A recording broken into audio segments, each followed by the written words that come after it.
please, Chris.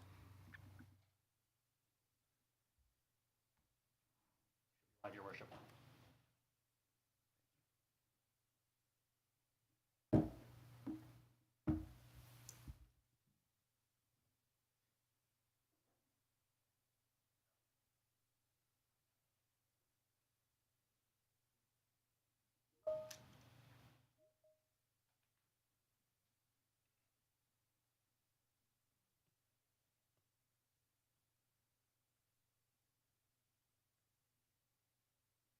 All right, Council, it's 2 p.m. and I will call our regular council meeting for April 19th to order. I hope everyone had a nice long weekend with family. And the first order of business is the adoption of the agenda, and the motion reads that the content of the council agenda for April 19, 2022 be adopted as presented. Can I get a mover and a seconder, please? Got Councillor Hamlin and Councillor Doherty. Any questions or comments? Go ahead, Councillor. Thank you, Your Worship. Item 10.1, I'm requesting that it be moved to behind 11.2.2. I had circulated a query to the clerk that the special committee meeting of the BIA board, essentially from my perspective, is a procedural reconsideration. In dealing with the SIC recommendations, depending on how council deals with the SIC recommendations, really would make that meeting moot. Yes, we will be moving that to after our discussion. It's not a reconsideration until after the dealing with the SIC recommendation. As we know, recommendations from committees come to council for ratification, so it's not reconsideration. Depending on that decision, then we will consider the BIA matter as requested. 10.1 is moving behind 11.2.2? Yes. Okay, and then the question that I've been trying to get an answer to all day has to do with the minutes of that meeting. It shows a chair chairing a meeting that, in my opinion, has resigned as chair from the BIA, and so the minutes are incorrect as presented, and I think that is an issue that should be dealt with. Well, duly noted, but that will be dealt with when we receive the minutes at the afternoon, and Clerk Almas can answer to the procedural aspect of it, but right now we're just adopting the agenda. Yep. Any other questions or comments, Council? Seeing none, I'll call the vote. All in favor? Is that a question? Is that then the agenda as amended? Well, I have the ability to move it, so I mean, if you want to have it amended, I've already moved it, and I have that ability as chair. Okay? Good, thanks. I'll call the vote then. All in favor? That is passed unanimously. Thank you. Declarations of pecuniary interest, Council. Are there any declarations? Go ahead, Councillor Jeffrey. Thank you, Mayor Saunderson. With respect to the in-camera item 4.2, corporation updates, any update with respect to the Culbert estate, I will have a conflict as I'm a director on the board of a principal within that matter. And the Culbert estate wasn't highlighted in the open session as one of the in-camera ones, but it is highlighted in the in-camera session. So I just wanted to be clear. Yes. I won't be participating. No, good. Thank you. Duly noted. Any other declarations, Council? Seeing none, we'll move on to item 4.1, and that's the motion to move in camera. And the motion reads, whereas the clerk hereby concurs the reasons for the in-camera session have been duly reviewed and considered, and the matters are authorized under the exception provisions to conduct a closed session in accordance with the Municipal Act prior to proceeding into closed session. Therefore, be it resolved that this council proceeds in camera in order to address a matter pertaining to 1, the security of the property of the town or local board, items A and B, personal matters about identifiable individuals, including town or local board employees, item B, labor relations or employee negotiations, item B, litigation or potential litigation, including matters before administrative tribunals affecting the town or a local board, that's item B. 4, the receiving of advice that is subject to solicitor-client privilege, including communications necessary for that purpose, items A and B. 5, a trade secret or scientific, technical, commercial, or financial information that belongs to the municipality or local board and has monetary value or potential monetary value, and that's item A. And finally, a position, plan, procedure, criteria, or instruction to be applied to any negotiations carried on or to be carried by or on behalf of the municipality or local board, and those are items A and B. And the items for discussion are New Tecumseh and the Town of Blue Mountains water negotiations and State of the Corporation updates. Can I get a mover and a seconder, please? Deputy Mayor, Councillor Doherty. Any questions or comments, Council? Seeing none, I'll call the vote. All in favor? Again, that is carried unanimously. Thank you. Just for our audience, we had regrets from Councillor Madigan today. Councillor McLeod is joining us remotely. And my understanding, Clerk or Chris, is that there is a separate link. So Councillor McLeod will be joining us in camera by separate link. It's now 5 after 2, and we will start our in-camera session at 10 after 2. Thank you very much.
go now. All right, thank you, Chris. All right, council, I will look for a motion to rise from in camera and return to open session at 4:46 p.m. Can I get a mover and a seconder, please? Councilor Doherty and the Deputy Mayor. I'll call the vote. All in favor? And that is carried unanimously. Thank you. And there is no report from the in-camera session today. However, I will state for the record that I declared a conflict of interest on item A, New Tecumseh and the Blue Mountain water negotiations, and left the in-camera session for that portion. And I can confirm that Councillor Jeffrey left for the portion relating to the item that she declared the conflict of interest on. So I'm going to recess, council, and we will be back here in 14 short minutes for a 5 o'clock start time. I'll see everyone then. Thank you.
It's 5 o'clock and time to get down to business. And I will look to Councillor Hamlin to read the land acknowledgement tonight, please. For more than 15,000 years, the First Nations walked upon and cared for the lands we now call home. Anishinaabek, Haudenosaunee, and Ojibwe, and many others who were families, friends, and communities the way we are today. The town of Collingwood acknowledges the Lake Simcoe-Nottawasaga Treaty of 1818 and the relationship it establishes with the original inhabitants of Turtle Island. We acknowledge the reality of our shared history and the current contributions of Indigenous people within our community. We seek to continue empowering expressions of pride amongst all of the diverse stakeholders in this area. We seek to do better and to continue to recognize, learn, and grow in friendship and community, nation to nation. Thank you, Councillor. So that brings us to item 6.1, adoption of various minutes of council, and the resolution reads as follows, that the minutes of the following council meetings be approved as presented: a regular meeting of council held March 28, 2022, a special meeting of council held March 31, 2022, and a special meeting of council held April 4, 2022. Can I get a mover and a seconder, please? Councillor Doherty, Councillor Berman, any errors or omissions, council? Seeing none, I'll call the vote then. All in favor? That is passed unanimously there. Thank you, Councillor McLeod. And any business arising from the previous minutes, council? Seeing none, that brings us to community announcements. And before we go around the table, I want to announce that Jillian Morris has been appointed as Collingwood's third poet and storyteller, poet laureate, and she's no stranger to our community. She's been a long-time resident and is a member of our Unity Collective. And during her term, Jillian will appear at events, present work on themes relevant to the citizens of Collingwood, and utilize poetry and storytelling as a means to help connect the community. As a Kayankahaga member, a member of the Six Nations of the Grand River Territory, Jillian's poetry layers traditional teachings and interconnection with the natural world to explore identity, redress untruths, and foster connection. And her poem, A Tribute to Our Stolen Spirits, is installed at our Awan Gathering Circle. And we have Jillian with us tonight. It's a great pleasure to welcome you and see you again, Jillian, even if it's only two-dimensional. And congratulations, and it's fitting that we should be announcing this in April because it is National Poetry Month, and our local theme is intimacy. So after 2 years of being separated, it's good to get back together again. So welcome, Jillian. Yeah, thank you. So Sego Sabagwego, Jillian Jungat Morris Duaxnazre, Ganigahaga, Waganyato, Aswego Nidi Wageno. So I just greeted you all in my language, and I introduced you to myself in my language. So again, I just said I'm Jillian Morris. I'm Ganigahaga, also known as Mohawk, and I'm Turtle Clan, and my home nation is Six Nations. So I'm just so honored to be here. I'm really honored to be in this role. I feel like it comes with a lot of responsibility for me. And I think that's just I have a deep connection to this community, and because I've been doing a lot of volunteer work and just really wanting to contribute and give back. And so this role feels like such a good place to give back. So I'm looking forward to that. And I want to use this role really wisely and do it with care. Because a lot of the work that I do is around inclusion and community involvement. And so I want to make sure that what I'm doing and what I'm saying and what I'm offering is going to be promoting inclusion and diversity and all of those things. So there's that. And so what I want to share with you today, it's kind of funny because I actually just finished this today. And so I don't think I would normally share a piece that's so new, but it felt actually really fitting. And so when I moved here to Collingwood about 6 years ago, we were looking for a property, of course, and what we ended up finding was this really scenic property. The house needs a little work. We're still working on that, and that's going to take some time, but the property is beautiful, and it actually is a property that has Black Ash Creek running through it.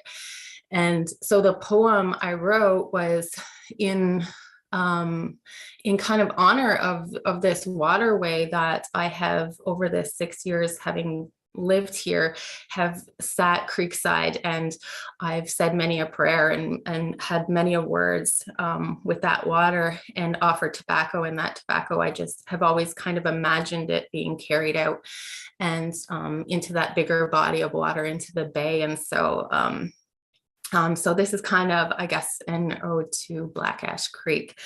And so right now it's, because it's so new, I just kind of titled it quickly. So right now it's just called Sagas of Black Ash Creek. But I'm going to share that with you today, right now. So the blanket now bathes, glides across gray stone, awakening more life than the present one alone. The rock holds old song, still eager to share, ancient fire, the residue of aged prayer. Hazy vibration, ode to heartbeat or drum. Listen intently, there is more yet to come. Copper tone footprints in pattern of dance. The clay carries her duty of fond remembrance. Of travelers and dwellers long into the past, buried and treasured, the sacred shall last. Encoded in memory of the sediment and soil, waters entrusted to care for hallowed spoil. The bluffs relief vignettes of no reason or rhyme, ancient legends eroded and distorted by time. Colliding and bumping, they come with such haste, growing and flowing, enjoying the chase. She gathers some, cradles them, guides them along. Perhaps these old verses will return into song. Now at the mouth, she releases the choir, a coming together of truth, love, and desire. The creek slows her pace, rests in warmth of the sun until the next cycle of the shedding's begun. And so that's it. And so it's just in honor of community, in honor of that beautiful creek and the waters and all of that. So I feel very blessed to share that with you today. Thank you very much, Jillian, and we look forward to the next 2 years to hearing more of your profound work. So thank you for sharing that with us today. Very welcome. With that, we'll go around the table, and I'll start with the Deputy Mayor. Thank you. I have nothing this evening. Councillor Doherty. Thank you, Your Worship. This is just to remind our community that this Friday, April 22nd, is Earth Day, and there will be a number of events to commemorate it here in the town of Collingwood. There will be a flag raising with a specially designed flag this year in front of the library at 2:45 p.m. There will also be an opportunity immediately following the flag raising to speak with some of our community climate action specialists, including the Collingwood Climate Action Team, the CCI Gaia Club, the Blue Mountain Watershed Trust Foundation, Georgian Bay Forever, and the Nature League. So great opportunity to come and meet some of the folks in our community who are active in those groups. And finally, there will be a garbage pickup that will be ongoing not just on April 22nd, but right through until May 10th. And if you come out on Friday, you can pick up town-supplied garbage bags and gloves, and you can, as you're just walking through town or over trails, pick up garbage, and there will be 3 depots set up for you, one at Harborview Park, one at Heritage Park, at the skateboard, and one at Millennium Park. So hope to see as many folks as possible out. Thank you. Thank you, Councillor. And I missed over Councillor McLeod because you're up on the screen. So go ahead, Councillor McLeod. All is well, and I have nothing to add this evening. Thank you. Councillor Berman. Thank you, Mayor Saunderson. One announcement and one positive comment. The announcement is the Collingwood Blues play their Game 2 of their series versus Pickering tomorrow night at the Eddie Bush at 7:30, I believe. Please, hockey fans, correct me. We made the playoffs. We swept Aurora in the first round, 2-0. We unfortunately lost Game 1 against Pickering in overtime on Sunday, so we need to win tomorrow to force a third game, and I expect the Eddie Bush to be as full as it's probably been in years. So I hope to see a lot of people there. Second one was I came into town hall on Wednesday and I had a few minutes to kill, so I went to the front desk and I ordered a couple of rain barrels. Extremely easy process, $45 tax in, and they were delivered promptly the next day for my house and my in-laws' house, and they're boy, I don't have a technical bone in my body, and even I could hook these things up. So perhaps through you to the CAO, if you could pass that compliment on to whoever the appropriate staff is. Thank you. If only we can turn that snow into rain. You can fill your rain barrel. So big night tomorrow at the Eddie Bush. Come on out. Councillor Jeffrey. Nothing this evening, thank you. Councillor Hamlin. Nothing, thank you. Councillor Carrier. And nothing for me as well. Thank you. Okay, well, I have a few announcements, really picking up on the Earth Day and sustainability. Just some good news from the county, and in the 2021 curbside and facilities waste tonnage tracking, it shows that the residents of Simcoe County have hit a diversion rate of 64%, which ranks them second in the province, behind Durham region, and we have a smaller population spread out over a larger territory with a larger population of seasonal residents, so that's a great accomplishment, and we need to keep working on that. So that's the good news. The bad news is that we're still finding in our waste audits that 50% of the material in our garbage could be diverted into our organics.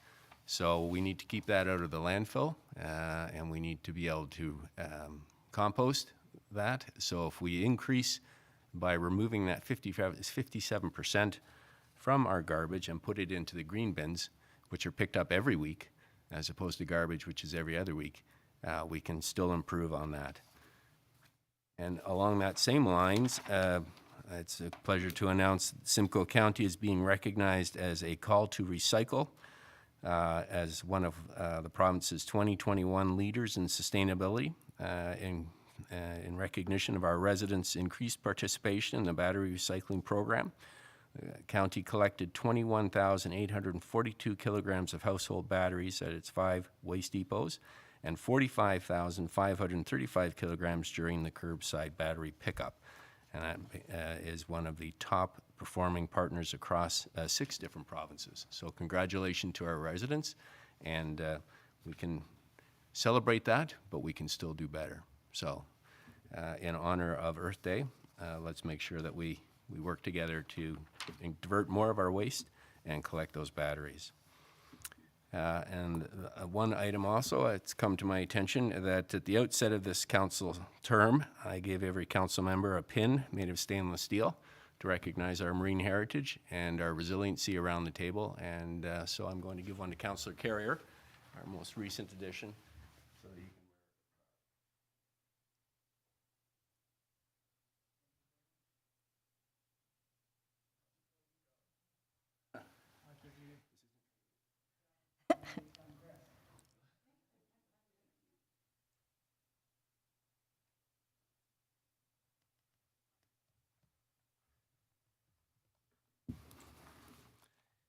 And that brings us then to deputations. And tonight we have a deputation from the BIA, and General Manager Sue Nicholson is joining us. So the floor is yours, Sue. You have 10 minutes. Thank you very much, Mayor Saunderson, Deputy Mayor Hall, and members of council for the opportunity. Not to take anything away from your announcements tonight, but I'm ever glad that there was that bit of a break between myself and the Port Laureate, because that's a very hard act to follow. I did speak at the SIC meeting, so I'm not going to go over a lot of that. But I certainly believe that the recommendations that are included in your agenda package today from the BIA's last meeting bring council an excellent compromise and will allow us to move forward with this project with no cost to either the BIA or the Collingwood taxpayers. As the discussion revolved around the public that owns the downtown, I must also state that without the investment of the BIA throughout the years, with the collaboration of the town and the Heritage Committee, we would have a very different downtown, and I think you just need to travel the province to see that. Each year, our BIA invests almost $500,000 of our members' tax dollars, and that's in addition to the commercial tax base that they pay. And we invest that in decor, maintenance, and programming to maintain the vibrancy of the heart of our community. It pays for the beautiful Christmas lights, other seasonal decor, events such as the Santa Claus Parade, the Christmas Market, the Farmers Market, local live lunch, the recent Easter egg hunt, and our Halloween event, as well as many of our art projects like the street pianos and the art on the street with the art chairs. And we hire maintenance staff to ensure that we keep our downtown clean. There has been reference to the 2010 Streetscape project and the consultation involved. I was directly involved in that project, a member of the team that put it together, assisted in the application for the $4 million grant that we received. And I went back through my files just recently, and the design and rollout of the project was undertaken by representatives of the BIA, Heritage, Works, Green Space departments from the town, along with engineering and landscape experts to guide the design. The overarching principles were active transportation, pedestrian first, followed by bicycle, then mass transit, and finally the car. It was to create complete streets in a very walkable community and address the issues of accessibility and our heritage protection. And it was not without its challenges. At one point in time, to differentiate between the big dig that had happened in the late 70s and what we were doing this time, which was more service infrastructure, the words facelift was used. And the $7 million facelift became an issue in the local media.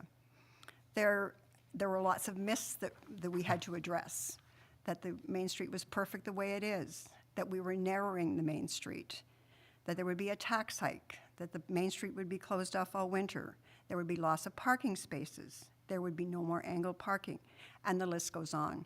A lot of these issues, of course, were addressed without the social media that we have today. So they were addressed through local media.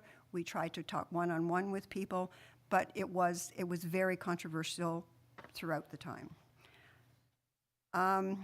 As we review the feedback to date regarding this project, we are faced with the challenges in the social media that really don't understand the mandate of the BIA and what we can and cannot spend our funds on.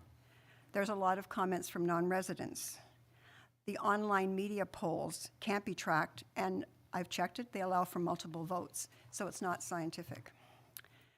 By moving forward with this arch, it allows public consultation as built, and I will make note that downtown Newmarket installed an arch.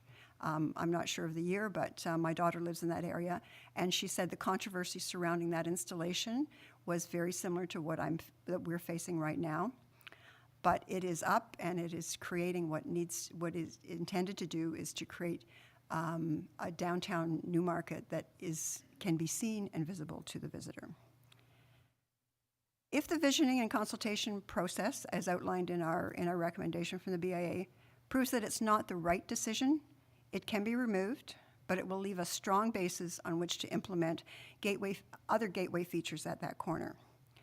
As many of you remember who were around in the 1980s, when the initial project was done, there were a collection of 4 poles that were placed at the corners of what was then the district, first in Hurontario and fourth in Hurontario.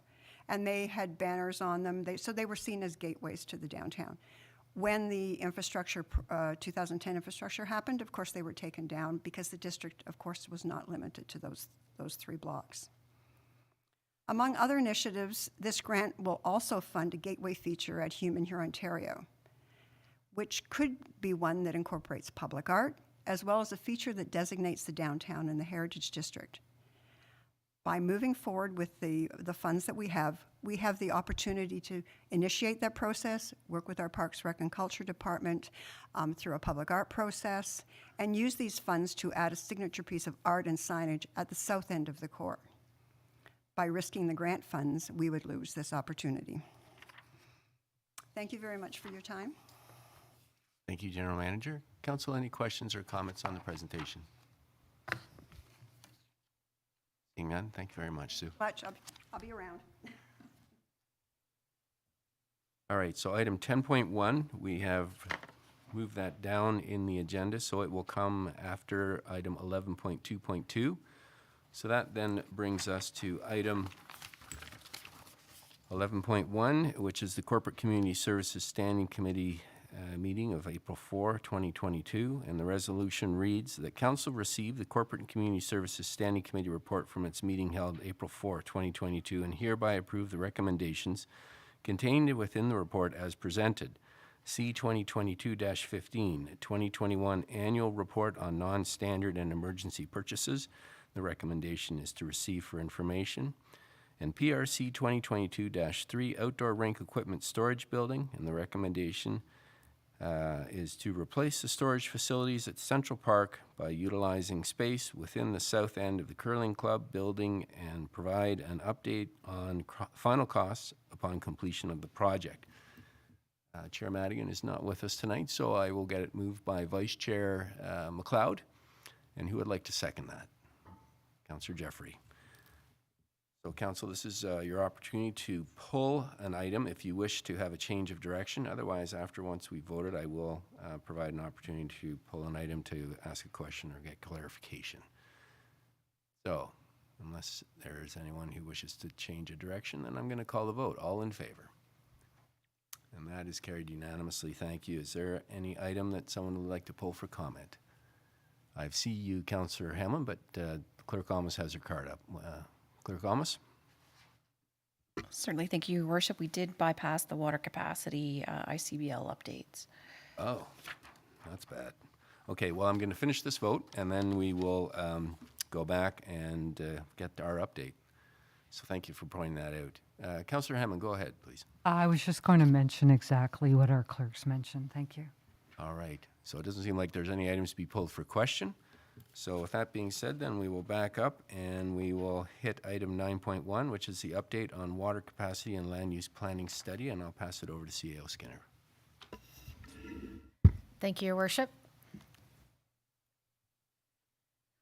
So this is the routine update that we've provided to Council and the public each week. Next slide.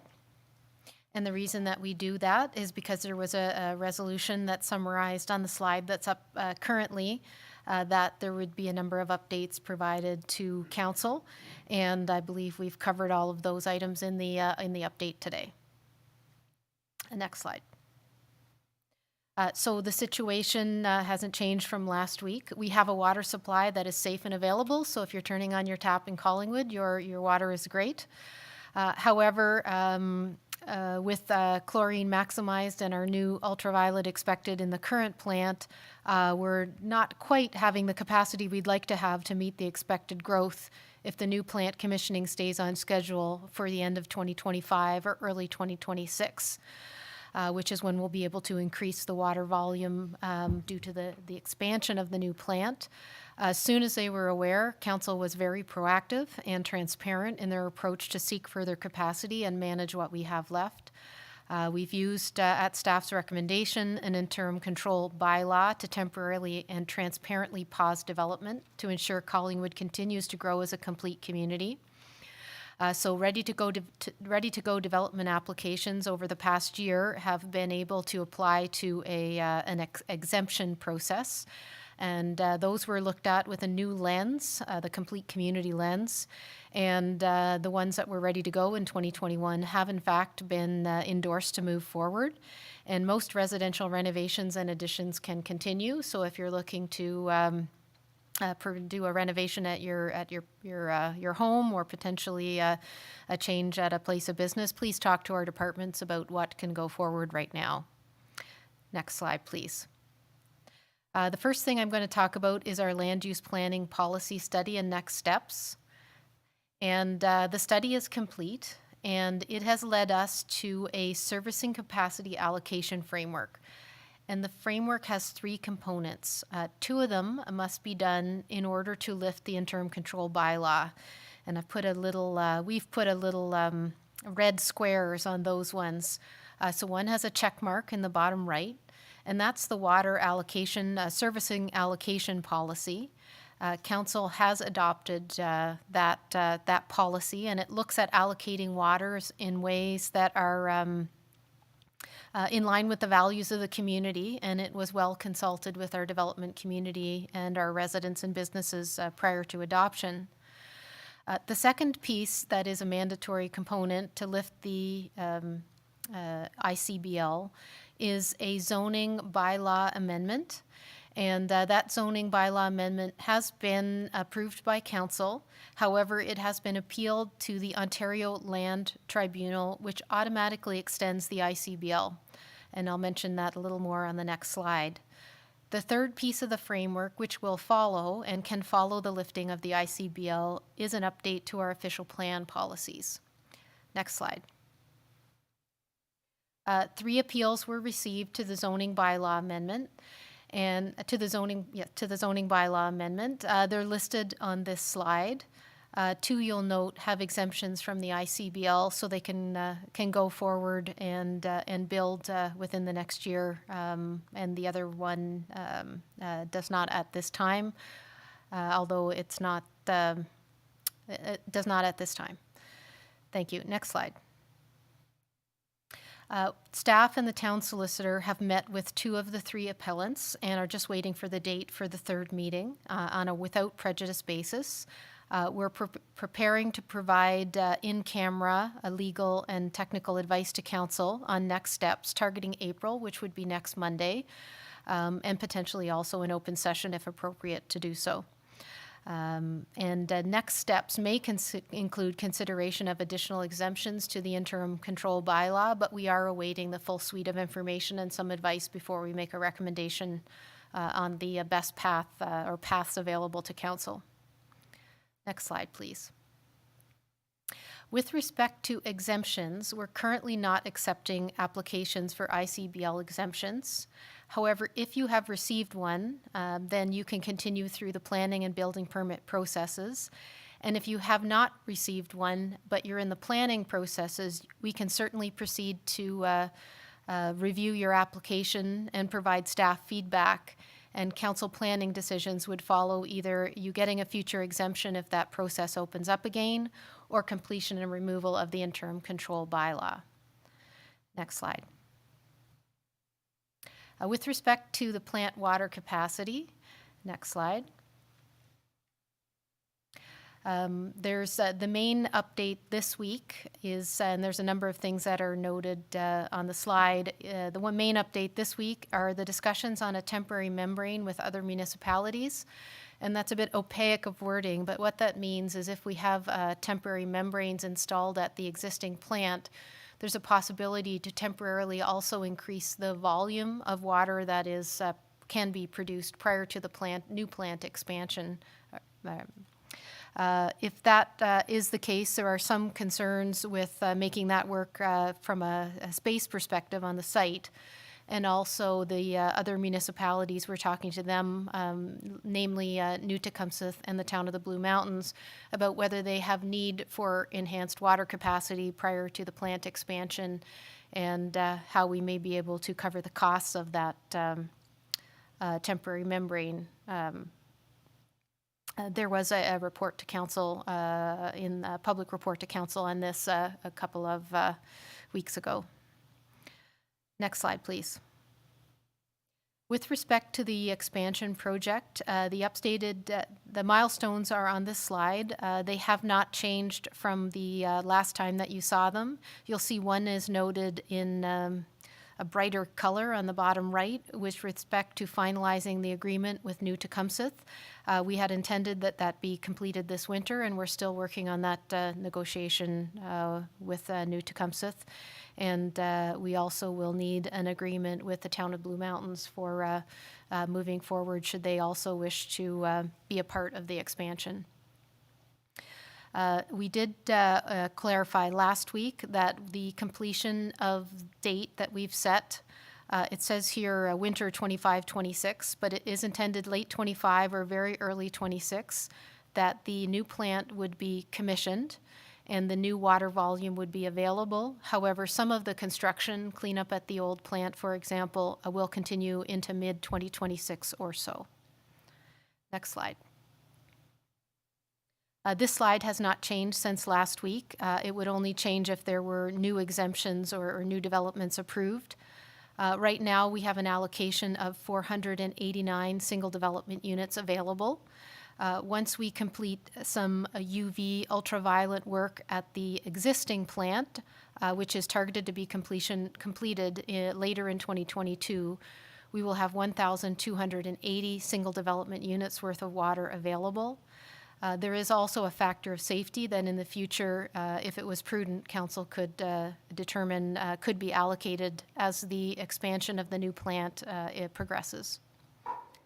Next slide, please. We have some updated slides here. We haven't seen these for a few weeks, but there's several ways to look at the exemptions that have been provided by council. This first slide has two things on it. On the left side is a pie chart.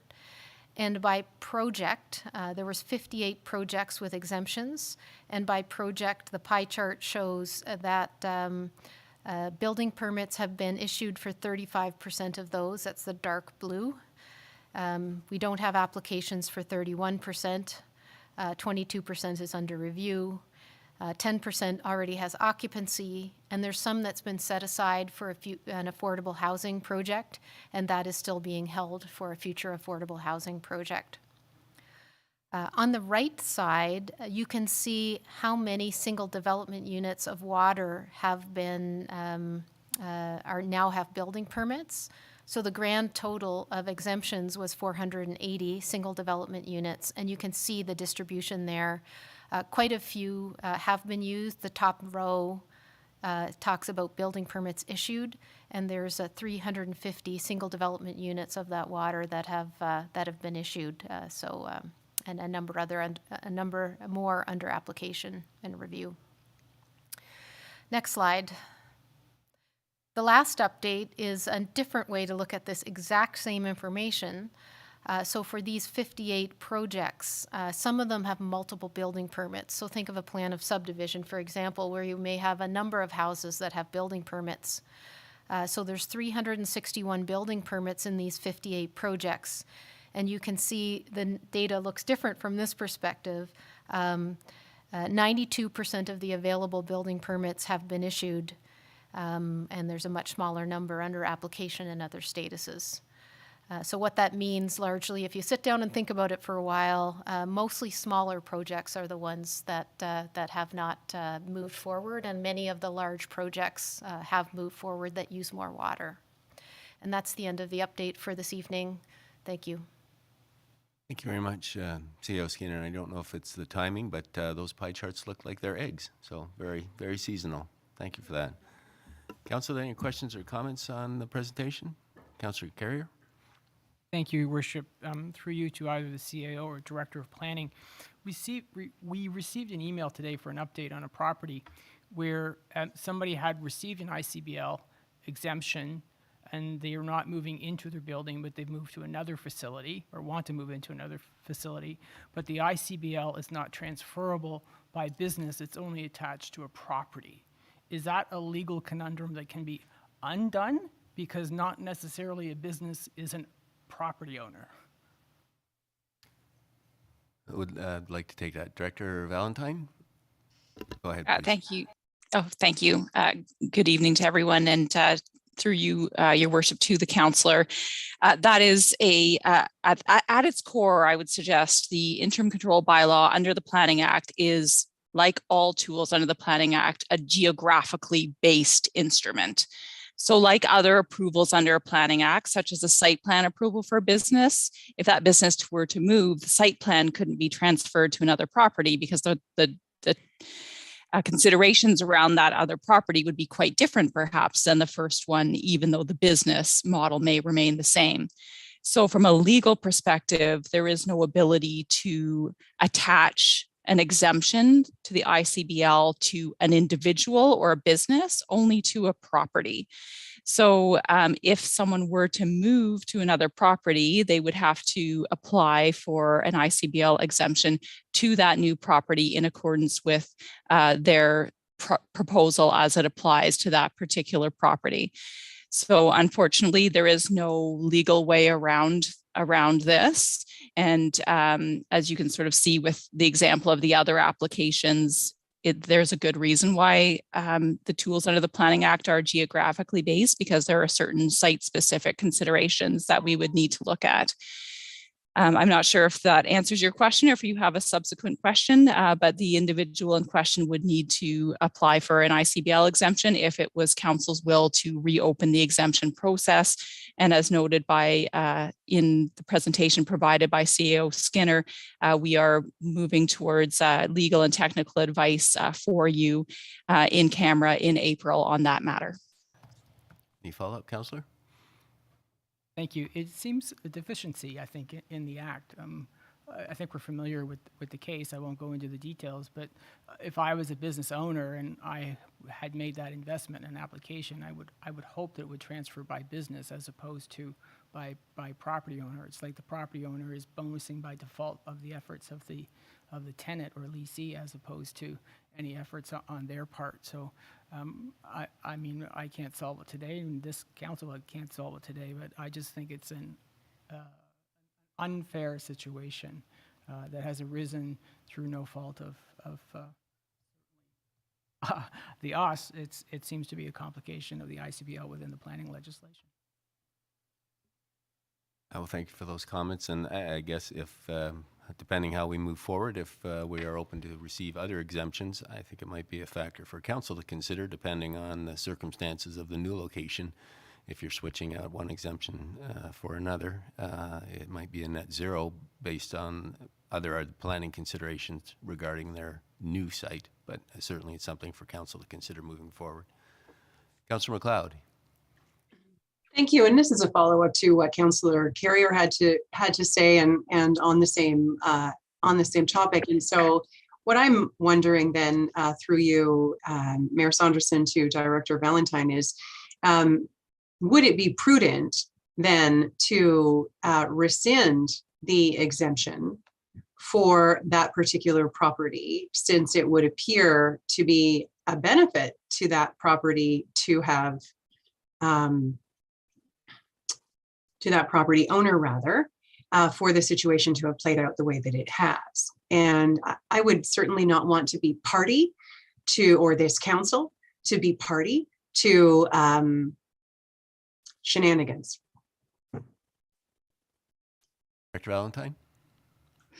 Thank you, Your Worship, through you to the councillor. Unfortunately, although that certainly makes sense in the context within which we find ourselves, again, the ICBL tool under the Planning Act is a very blunt instrument. It's used in all sorts of circumstances, not just related to municipal servicing limitations. And there is no ability to reapply the ICBL to a property once it's been exempted.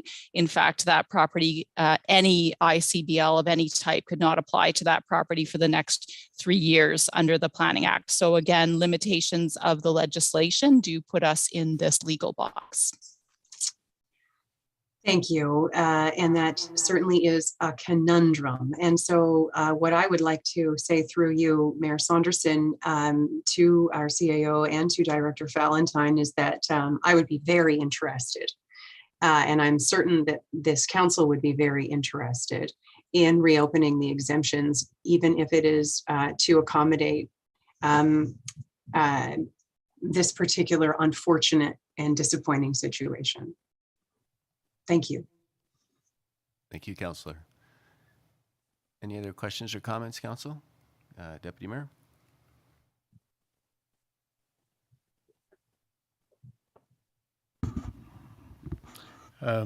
Thank you, through you to Director Valentine. The correspondence that I believe that Councillor MacLeod, Councillor Carrier, myself, the mayor, and others received was very specific as it relates to dates for the end of tenancy and as well as commitments to new tenancy options.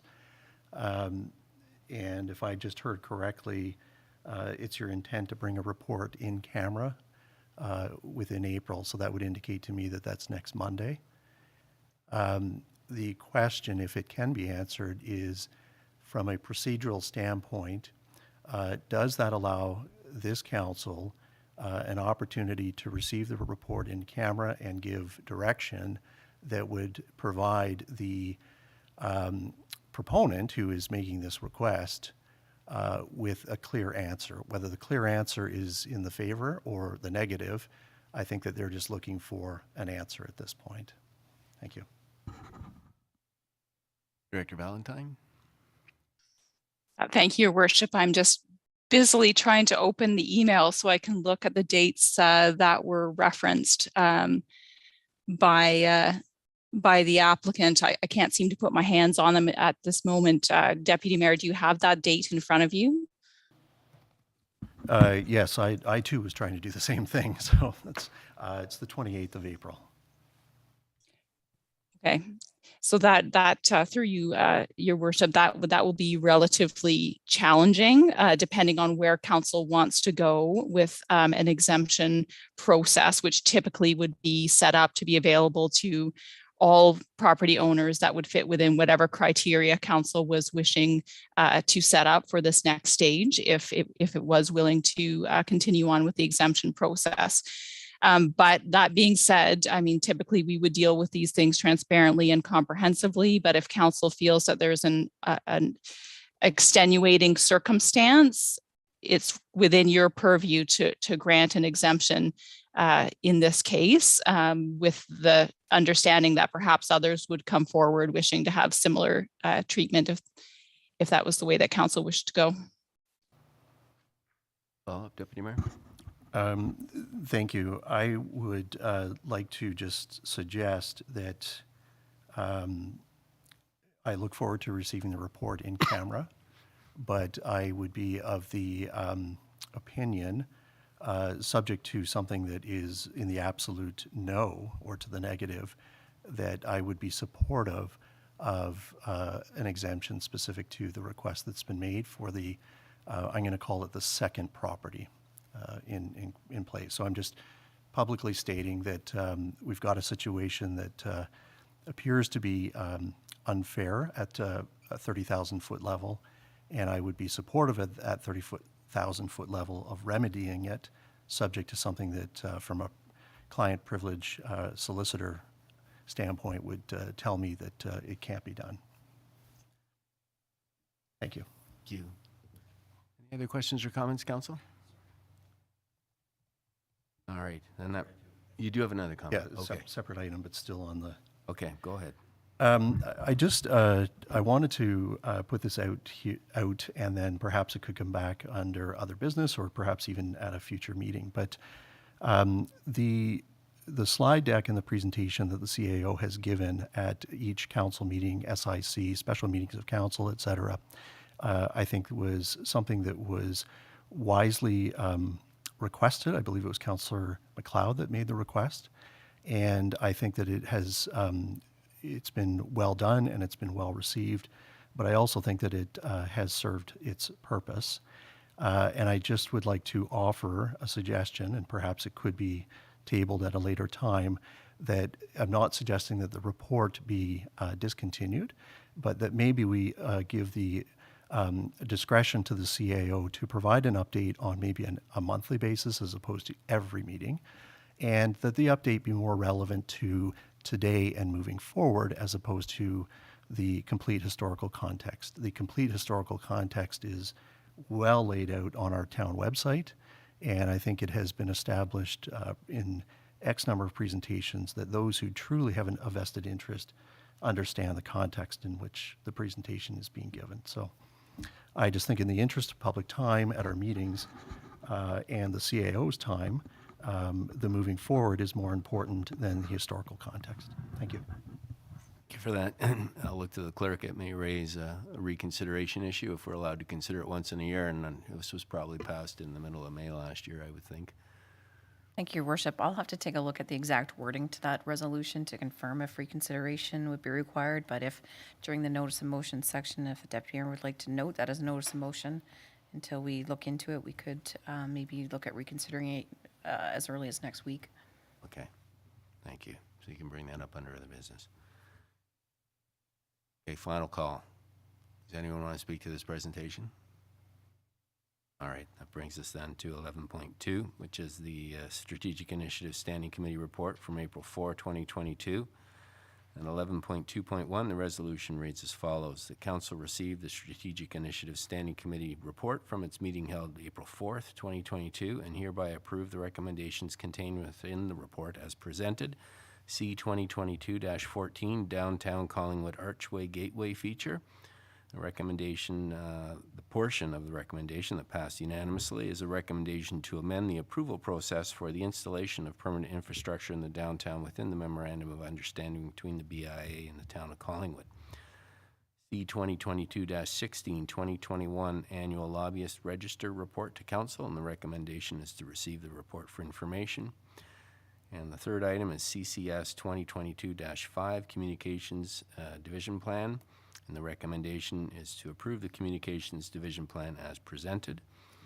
This is the SIC, so I'll have it moved by Deputy Mayor and seconded by who would like to second this?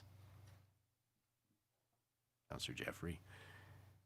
And are there any questions or comments or items that you want to pull for a change of direction or an amendment before I call the vote? Councillor Doherty. Thank you. Yes, item C 2022-14, the recommendation regarding the implementation of new infrastructure in the downtown as considered by the MOU between the town and the BIA. There has been a subsequent request with correspondence from the BIA that they would like to have some input on how that particular amendment might be made, and I'm just wondering if we can amend this recommendation accordingly. So what I'm going to suggest is we sever that, and you could put an amendment on the floor to the effect that's subject to the approval of the BIA. Okay, so I'm going to sever that one out. And then I will call the vote on the latter two items, which is the annual lobbyist register report and the communications plan. All in favor? That is carried. Oh, and opposed? Yeah. The one item was pulled. Does that mean you're pulling every It's severed. item on that but with the BIA, or just that one item? That one item, the only way, this item is separate because it was passed unanimously, so it's included here, but we've severed that off, so we're just calling the vote on the other two items. Below that. Okay. Of the three. Thank you. Okay. So I'll call the vote again then. All in favor? And that is carried unanimously. So then that leaves C 2022-14, the Downtown Archway Gateway Feature, and the recommendation. I've got an amendment on the floor. I'll read it in. Recommendation to amend the approval processes for the installation of permanent infrastructure in the downtown within the Memorandum of Understanding between the BIA and the Town of Collingwood, subject to the approval of the BIA. That's moved by Councillor Doherty, that amendment, and seconded by the Deputy Mayor. Questions or comments on that amendment? I've got Councillor Berman, then Councillor Hamlin. Go ahead, Councillor. Thank you, Mayor Saunderson. Just because it's an amendment through you to the CAO, I was just hoping she could weigh in on with her opinion. CAO? Thank you, through the chair. I think it's important, since this is a two-sided agreement, an MOU, that the BIA also be in agreement with the approach, that the amendments that are proposed to the agreement going forward. I think if we can't come to an agreement, then we'll be back to talk with council, but no concerns with this mutual agreement being updated with the input and buy-in of both parties. Hamlin? Actually, Mr. Mayor, the CAO's explanation solved my problem. I just wanted to make sure the process wouldn't be stalled if the BIA didn't agree. So that's fine. Thank you. All right. Any other questions or comments? Seeing none, then I'll call the vote. All in favor? That is carried unanimously. Thank you. That brings us then to item 11.2.2, which is C 2022-14 Downtown Collingwood Archway Gateway Feature. And these are recommendations that did not pass unanimously at the SIC meeting. And the first one is that Council endorse option 3, postpone the archway and undergo visioning exercise. And the second is that the BIA be reimbursed for the expenses spent to date for the Downtown Archway project in light of postponement and visioning exercise. So I'm going to sever those two. So we'll deal first with the endorsement of option 3. And I will look for a mover and a seconder, please.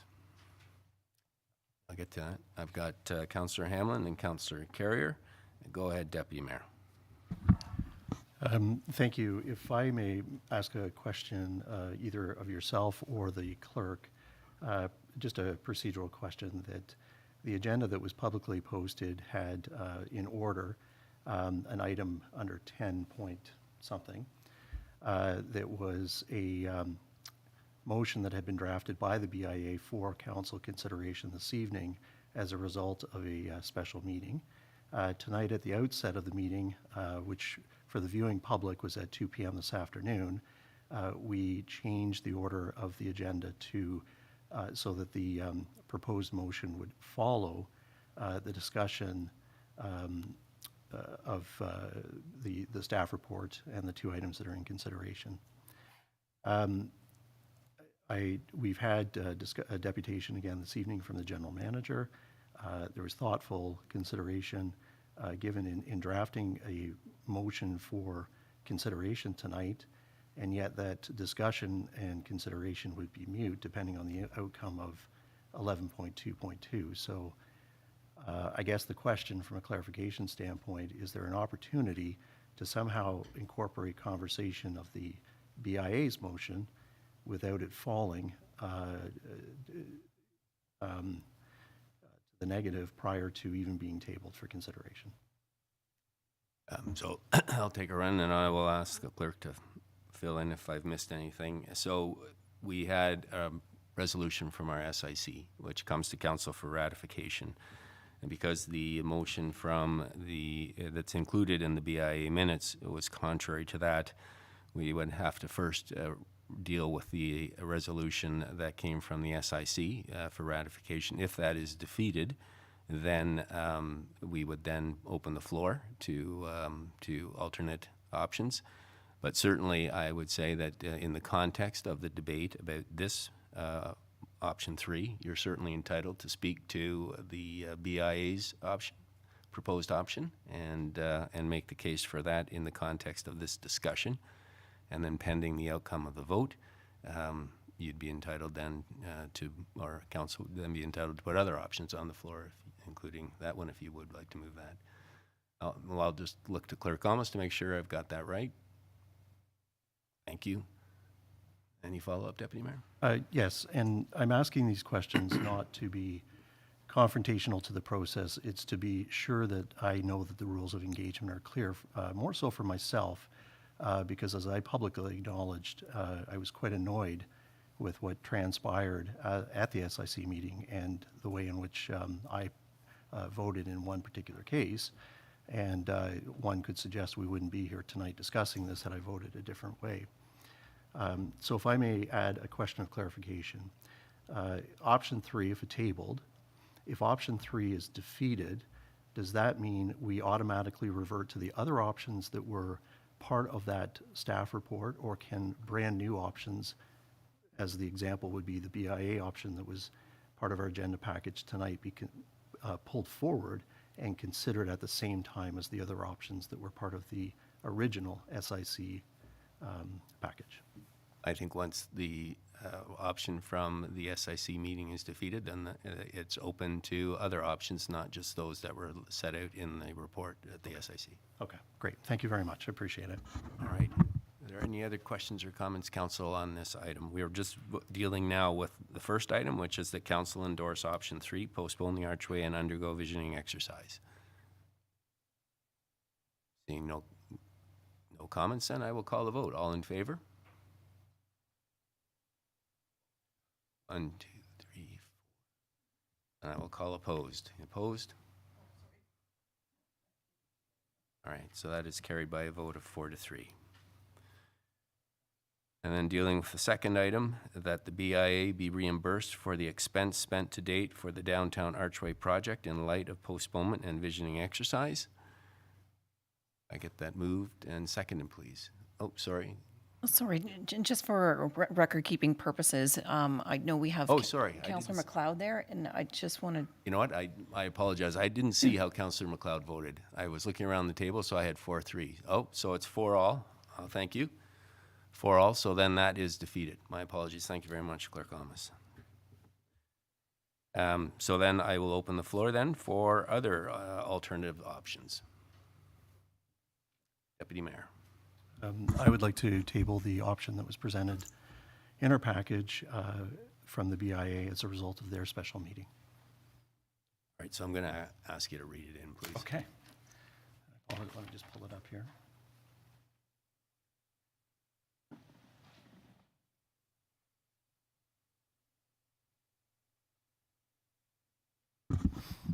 Okay. So just for public reference, I'm going back in tonight's agenda to item 10.1, Collingwood Downtown BIA Board of Management Special Meeting Minutes, April 11th, 2022, and herein lies the recommendation. The BIA recommendation, whereas the BIA Board of Management, town staff, and committees have invested significant time and resources into the downtown archway project, which is being fully funded through a one-time federal government grant opportunity, and whereas the downtown archway has been identified as an important gateway feature on the north end of here Ontario Street to attract and direct visitors to the downtown and support our downtown business community, many of whom have had to continue to struggle as a result of the pandemic. And whereas the BIA Board of Management is supportive of public input as an important component of the future of the archway that can be received after installation and potentially during a visioning exercise for the downtown, if supported by Council, that would not delay the project while fulfilling the obligations and maximizing the funding made available through the federal grant, while remaining respectful of the resources and time that have been allocated to this project over the past several years. And whereas the town would retain their complete authority to remove the archway in whole or part at any time, and whereas the proposed amendments to the town BIA Memorandum of Understanding have not duly reviewed and vetted by board to understand the potential impacts to projects currently underway to future initiatives, therefore be it resolved that the BIA Board of Management respectfully request Council to endorse proceeding with the archway as presented at no cost to the downtown BIA or Collingwood taxpayers, and proceed, if Council so chooses, with the future visioning exercise that would involve significant public consultation on the future vision for the downtown. And further, based on the public consultation, the town at any time reserves their option to remove the archway in whole or in part, such as to retain the columns that could be repurposed for an alternate gateway feature. Thank you. Thank you. Can I get a seconder, please? Thank you, Councillor Jeffrey. Go ahead, Clerk Amos. Sorry, I'll just note that as worded, Your Worship, members of Council, within there, the motion then would read that, therefore be it resolved that Council endorse the recommendation of the BIA Board of Management and so forth. Just how it's worded, it seems a little awkward that the BIA is recommending it, but they're recommending it to Council.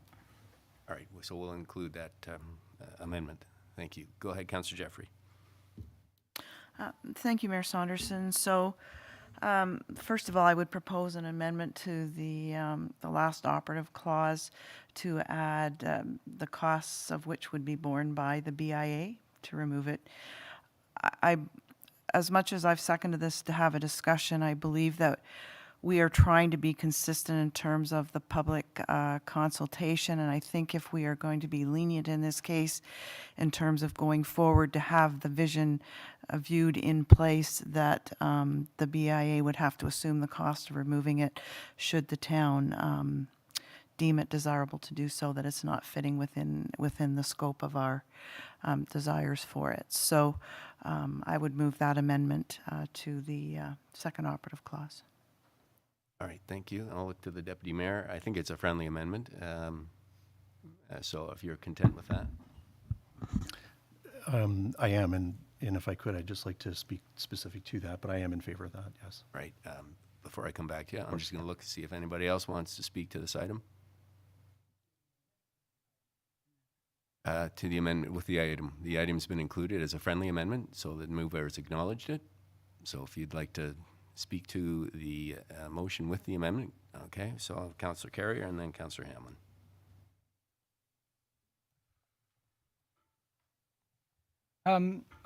It was interesting to receive the package for the agenda on Thursday, and noting that there'd been a special meeting called, and it was chaired by... May you pull the microphone closer to you, Councillor. The BIA meeting was chaired, the special meeting was chaired by a BIA chair who I thought had resigned. The BIA chair had sent us an email saying that he had submitted his resignation to the clerk and to the board.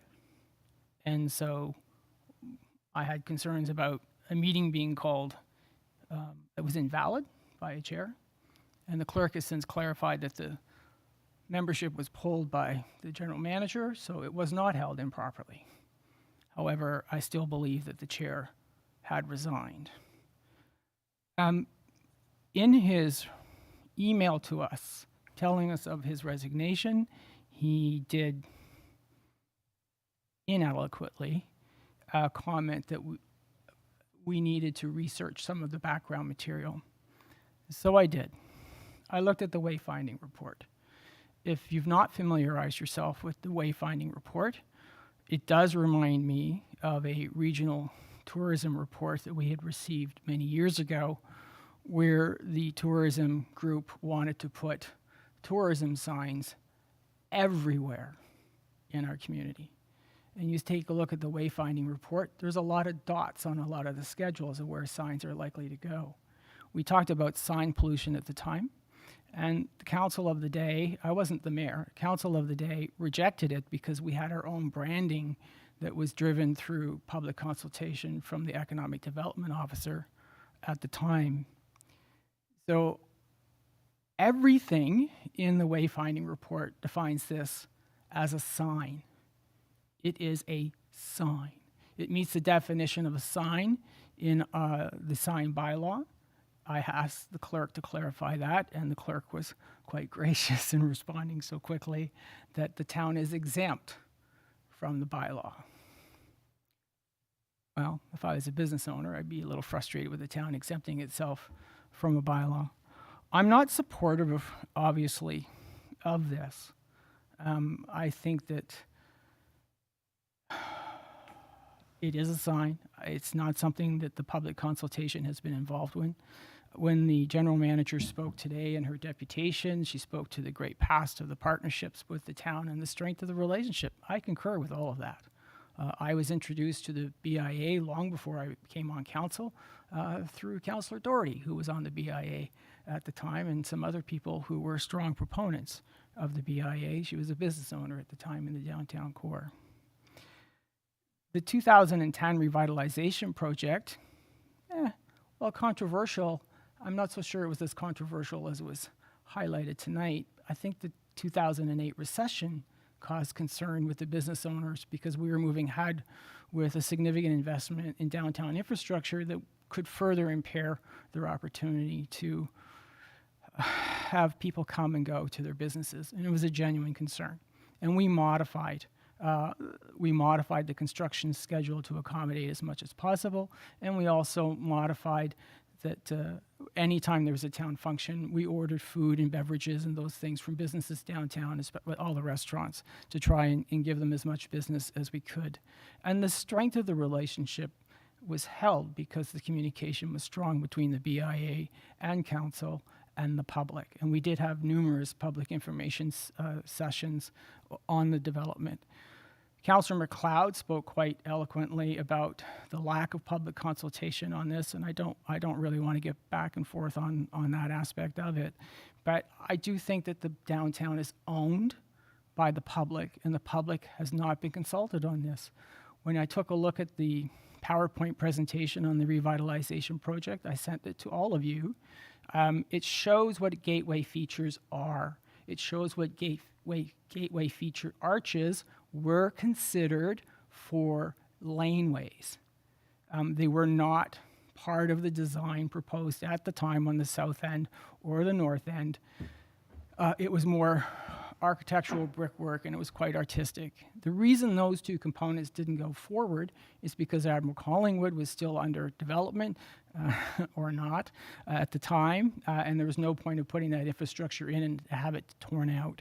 On the north end, the project was not implemented because the Mountain View Hotel purchase and tear down by the council subsequent to ours had not yet occurred, but they were still negotiating on the realignment of Huron Street.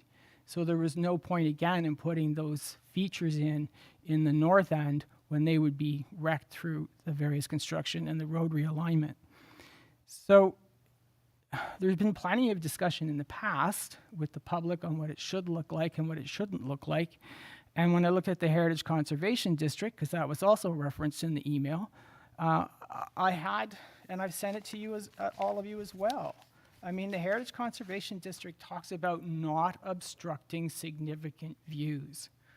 And I remember my good friend Sonny Foley telling me one time the most significant view is not necessarily looking north to the water, but is standing on the north side looking to the south of the town.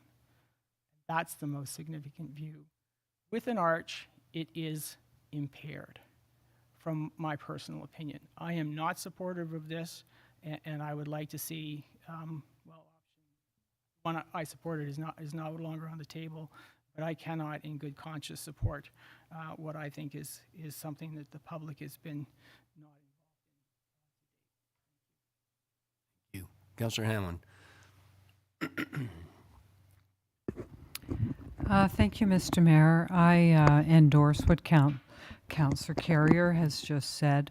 I would also add, in terms of the consultation, is I had an opportunity to speak to some members of the BIA in this area south of First Street on the weekend, and their view was that the design of the arch had been circulated, but they felt they hadn't been consulted. They said there was not a meeting held of the membership to discuss this and have input, nor a vote taken. I very much appreciate the work, and I should have started this way, I suppose, but the BIA does a lot of great work for our downtown and is so, behind making sure we have successful businesses. But I feel what's happened here is they have somehow driven out of their lane. The Municipal Act, which allows municipalities to set up the BIA, gives two jobs to a BIA. One is to promote businesses, and the second one is, the word is oversee. The job is to oversee the beautification, maintenance, improvement of town-owned infrastructure. And oversee means supervise. It doesn't mean to go off and come up with plans and build them. And I think we've just strayed from what the traditional role of a BIA is in this circumstance. And of course, it's led to, we should amend our MOU, which I'm totally behind. But I would say that the need to amend it is just because we've, strayed a bit from what the BIA is supposed to be doing.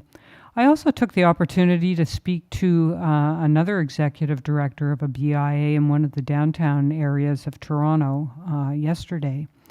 And they said what their approach was. They never built anything, and they were quite surprised about the arch proposal. But they saw their role as influencing council and putting money towards projects that they believe are important, but that, these are town-owned lands. No one has the right to erect anything on town-owned lands without the approval of the municipality. And so they were, anyway, I just thought I'd share that. I'm not in favor of us going forward at this time. I will not support this motion. Thank you. Thank you. Council, any other questions or comments before I go to the Deputy Mayor? Councillor Doherty? Thank you, Your Worship. So I, along with Councillors Carrier and Hamlin, will not be supporting this motion for the reasons that have already been stated. But I wanted to speak to the proposal of the board to move ahead with the project using the allocated federal dollars and taking the feature down at a later date after public consultation. And although I appreciate the creative thinking, I just think that is honestly a waste of federal tax money and time and materials. And I just think that it would be better at this point in time to go to the public and do a consultation with the public and try to get a real indication of the level of support or lack thereof, as opposed to trying to speculate how much there is or how little there is or what impact social media might have had. So I will not be supporting this motion. Thank you. Deputy Mayor? Oh, Councillor. You got to yell, please. Go ahead, Councillor McLeod. Thank you. I too appreciate the hard work of the BIA and the creative thinking that went into this motion. I too will not be supporting it. However, if it does fall, I will be bringing option number 3 from the SIC meeting that we had, which was, let me just pull it up, resolution number, of course I've lost it now. Anyway, it was the one wherein we would consult. So not kill the arch, but consult about the arch, and that the colors and so on would be part of it, and but also not putting up the arch would be part of it, just so that we're all very, very clear on what could, on the fact that it has been fully vetted through the public. Yes, and I think you're referring to option 4, Councillor. Thank you. And maybe option 3 was defeated. That's the visioning process. So option 4 was to go out for a public consultation, and we'll deal with that. Thank you. All right, Deputy Mayor.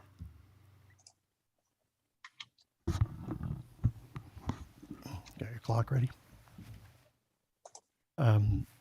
Mayor Saunderson, I am going to make the following comments, knowing full well that I probably will offend some of my colleagues around the table, and I will try and do my utmost to make my comments in a respectful manner. The first is, if I may step back and take the arch out of the equation and just speak to the BIA and the role. I think that within any organization and within any governing institution that is legislated, there will be means and ways in which one party will conduct themselves versus another party. No different than, for example, how we as a council have a committee structure in terms of how things are vetted through to come to council, where other municipalities perhaps don't use the same structure. And in fact, we had a different structure prior to the arrival of the CAO. And I just say that in the context that I think that the BIA for the town of Collingwood is one that has done an exemplary job over an extended period of time of stewarding the assets from a physical standpoint that we have, but also managing the finances to support the business community. And whether we talk about the closing of the shipyards, recessions, downtown revitalization projects, etc., it is indisputable that we have one of the healthiest downtowns from an economic standpoint. And to weather those storms, one of the stalwarts that's behind those storms has been a solid board and direction from a GM who has been tirelessly working for the betterment for the better part of 30 years. To that point, our BIA has been provincially recognized, as well as our GM, and I think it's worth noting. Now back to the arch, and this is where I'm going to offend.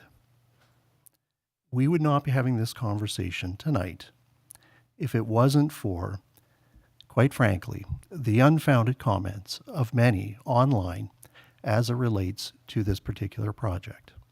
Comments relating to the fact that town council shouldn't be spending this money. It's not our money. That we should be spending the money on filling potholes on High Street. We should be spending the money on housing for those in need. Those are all important things. But this project was something that was initiated through the BIA, and initially they were looking at pulling funds from their reserve to pay for this. The project has been stewarded through a process, and we can have a discussion, and I think there should be a discussion as to how this was navigated over a period of time, and maybe how things could be better communicated. That's a conversation for another day. When I first started to receive response from people around this table, it was in response to the negative communication that was being posted online. Quite frankly, when I review, and when Mr. Conning has eloquently stated in one of his emails and has identified those types of communications, when you start to break it down, it's quite clear that many of the comments are unfounded in terms of they're misdirected because they don't understand who initiated the project, who's funding the project, where monies can be spent. Secondly, and alarmingly, it's amazing how many people, because of the way our papers are now integrated online, so that Collingwood Today is now, accessible to somebody in Sudbury, that you have people weighing in on a particular item that is local who do not live, work, or play here. We were elected to make decisions around this council. One of the specific issues as it relates to public consultation and membership took place at this table when, after a staff report was received, it was determined by the majority of council to remove the voting member of the BIA from the Heritage Committee and appoint a non-voting member from the BIA as well as a member from the ACO. There was commentary from the BIA that this was arbitrary and that there had been a lack of consultation with the 400 members of the BIA who are working and invested in a district that is governed by a Heritage Act. And yet their democratic right to vote was revoked by this council.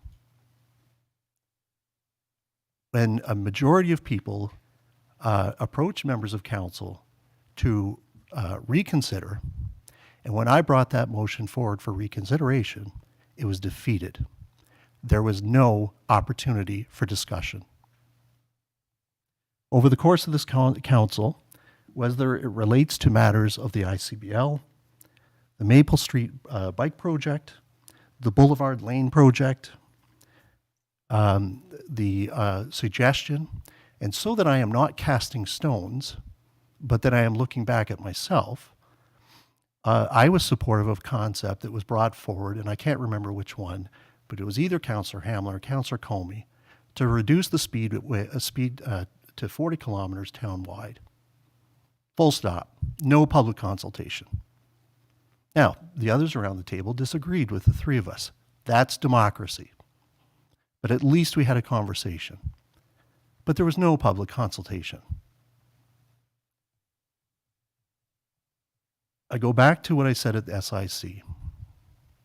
The public discourse was not unlike other projects that have come before this council and previous, where agencies of the council, of the municipality were highly engaged.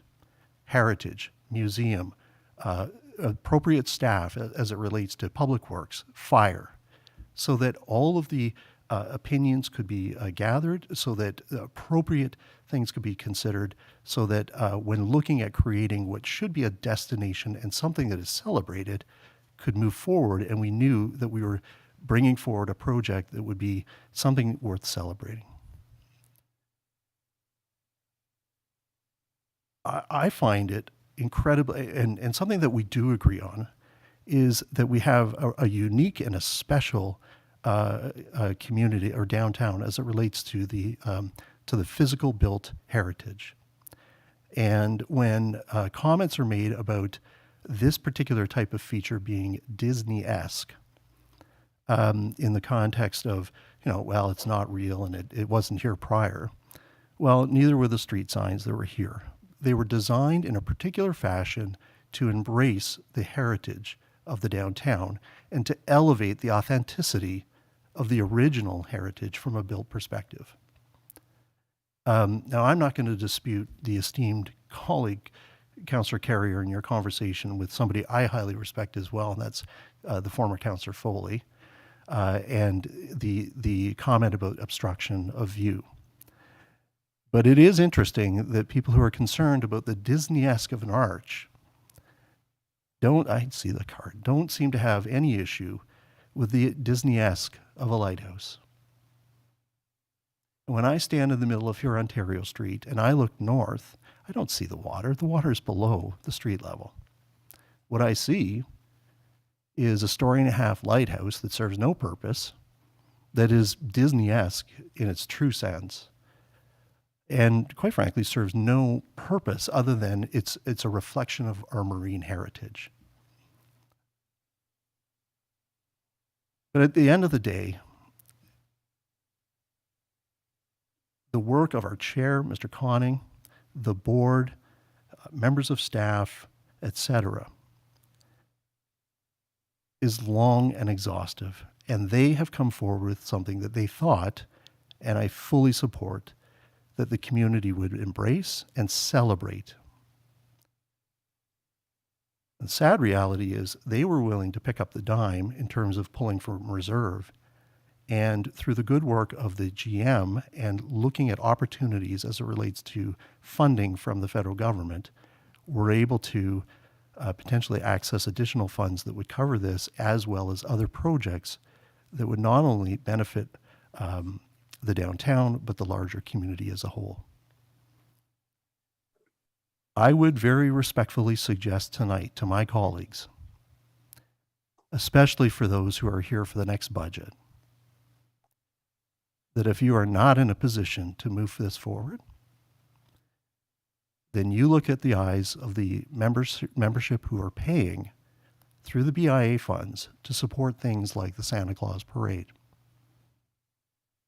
the Christmas tree, the fireworks, the Easter egg hunt, those types of things. Because the parade is something that is celebrated by the community. It takes place in the downtown. But it's picked up by them. And quite frankly, if we're not willing to support something that I think that it could be celebrated by the community, initially picked up and paid for by them, now through the grace of the federal government paid for them, then perhaps it's time that council says, we thank you for what you have done, for the service that you've provided to date, and we'll pick up the cost for some of these other items. Because I think that's the message we're sending, is that the work and effort and what was initially the willingness to step forward and spend this kind of investment on the community, that would be something that would support the downtown, but be an element of pride from an architectural standpoint, from a destination standpoint, as a signature piece at the north end, is being rejected, and I'm sorry that it has come to this, because I truly believe we are voted to make decisions, and I truly believe that this decision tonight is as a result of a very minor sampling of public commentary that has no scientific backing. And at the end of the day, all of us have participated, right or wrong, in making decisions without public consultation. We can't fall back on this and say, I don't want to support it because the public wasn't consulted. We've done things without public consultation. Thank you. We're having a lot of debate here. I'm going to limit your comments, and I gave the deputy mayor some leeway there as our BIA representative. He's done an excellent job, and there's been a huge improvement in our relationship and the functioning, and he deserved that. I will allow subsequent comments up to a minute only. So I'll start with Councillor Doherty. Thank you, Your Worship. And I feel compelled to respond to the Deputy Mayor and say that I am sure, I'll speak for myself for sure, and I am sure with the rest of this around this table, that there was no intention to denigrate or trivialize the work of the BIA. They have done outstanding work. And the fact that we have a downtown that is as viable as it is today and animated is a tribute to their good work.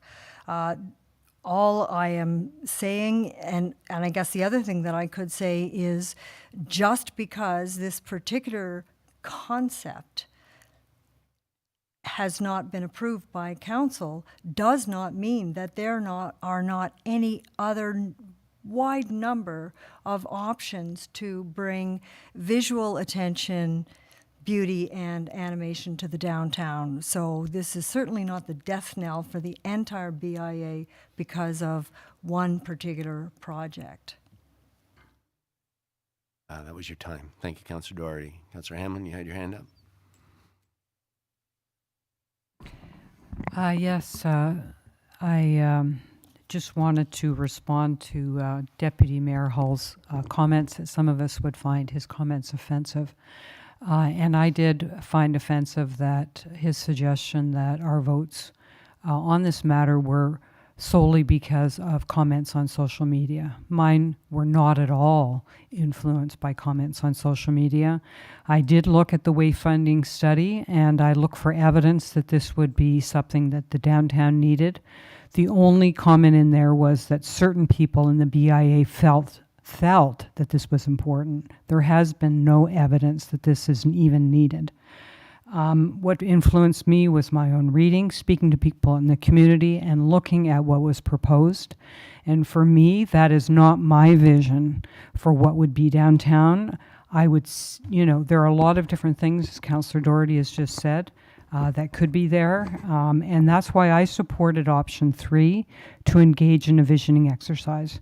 And when I spoke to the members of the BIA yesterday that I mentioned, they suggested they weren't opposed to anything being there. They thought it should be a piece of art, and was described to me in great detail how it would be flowing and tall, and there'd be some nod to our heritage of the shipbuilding industry at the top. So that's my combination, point of personal privilege and comment. Thank you. Oh, sorry, there's one more part of the personal privilege, sir. And that is that my comments were not, and I understood the Deputy Mayor's comments to be saying that the reliance on public consultation that has been referred to was almost facetious, and that there are so many other things that this council votes on without going to the public. But I don't, again, disagree with that in the sense that what was before us and what we voted on last time was for a visioning exercise. That would include public consultation, but I am not in favor, and I resent the implication that I would vote only if so many of those who came to town and said, vote for this or vote for that. No, I do believe a visioning exercise to identify what our downtown should look like would include public participation, but I'm not prepared to hand over my vote in any way. Thank you. I'm going to request a point of privilege. Okay, go ahead, Deputy Mayor. I strongly object. Can you, look, so a point of personal privilege, folks, if you get out your procedural bylaw, is a comment that calls into question the integrity of you as an individual or council as a whole. And with the greatest respect, Councillor, I don't think you, Deputy Mayor, I don't think you crossed that line. I didn't see Councillor Hamlin put a point of personal privilege on the floor that I had to rule on. So in your comments to date, you're welcome to go ahead, but it is a bright line that you have to cross. And so I'll leave it to you. My comment then to my colleagues would be that perhaps they would like to refer to their email correspondence to me as it relates to the genesis of this conversation. Thank you. Councillor Jeffrey, a minute. Thank you, Mayor Saunderson. This is my first time speaking to the matter. I only made an amendment. But just to say that, you know, I received just as many impassioned in favor responses to the archway as I did those that were very much opposed to it. So just trying to find a process. So if this isn't supported by the majority of council, I know Councillor McLeod said she'd like to bring forward option 4, but I hope she would give leeway for me to bring the hybrid option that I brought to SIC to be considered if this goes down. So I just wanted to have that out there. Thank you. Okay, thank you. All right, there's been lots of discussion, and we around this table are charged with making decisions that impact our community, and in many ways. And I want to commend the BIA. I don't think the BIA left their lane. If we are going to redefine that relationship, that will be a discussion that will be done through our MOU. The BIA has a board. The board recommended this arch and brought it forward. Council has concerns about the process in terms of public input.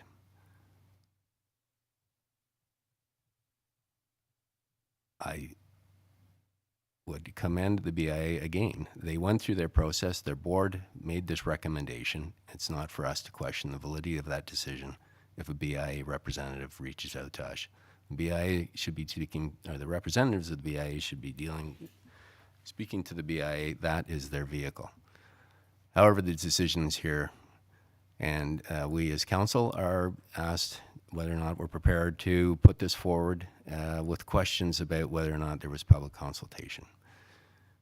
I have every sympathy for the BIA, and I have spoken with Mr. Conning, and I understand his perspective. I'm not sure that putting up an arch and then doing the consultation is the most efficient way to do this. However, I fully support the idea that we have the public consultation and we give them an answer so that the funding opportunity is still there. So with that being said, I'm going to call the vote on the Deputy Mayor's motion, which is the BIA's proposal that was brought forward at their special meeting. All in favor?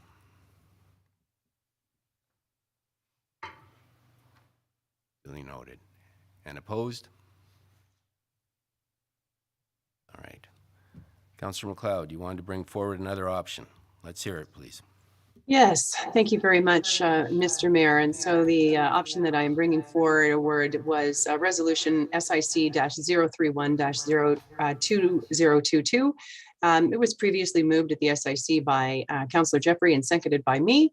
And that was that council asked the BIA to engage a public consultation with the 3 existing conceptual designs and another option for being opposed entirely to the archway.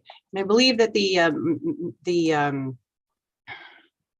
reasoning behind that motion originally at the SIC was to provide the hybrid to which Councillor Jeffrey is referring. So they we may end up not having it, but we may end up having it. And I believe that there was some discussion on this issue regarding a quick timeline, if at all possible.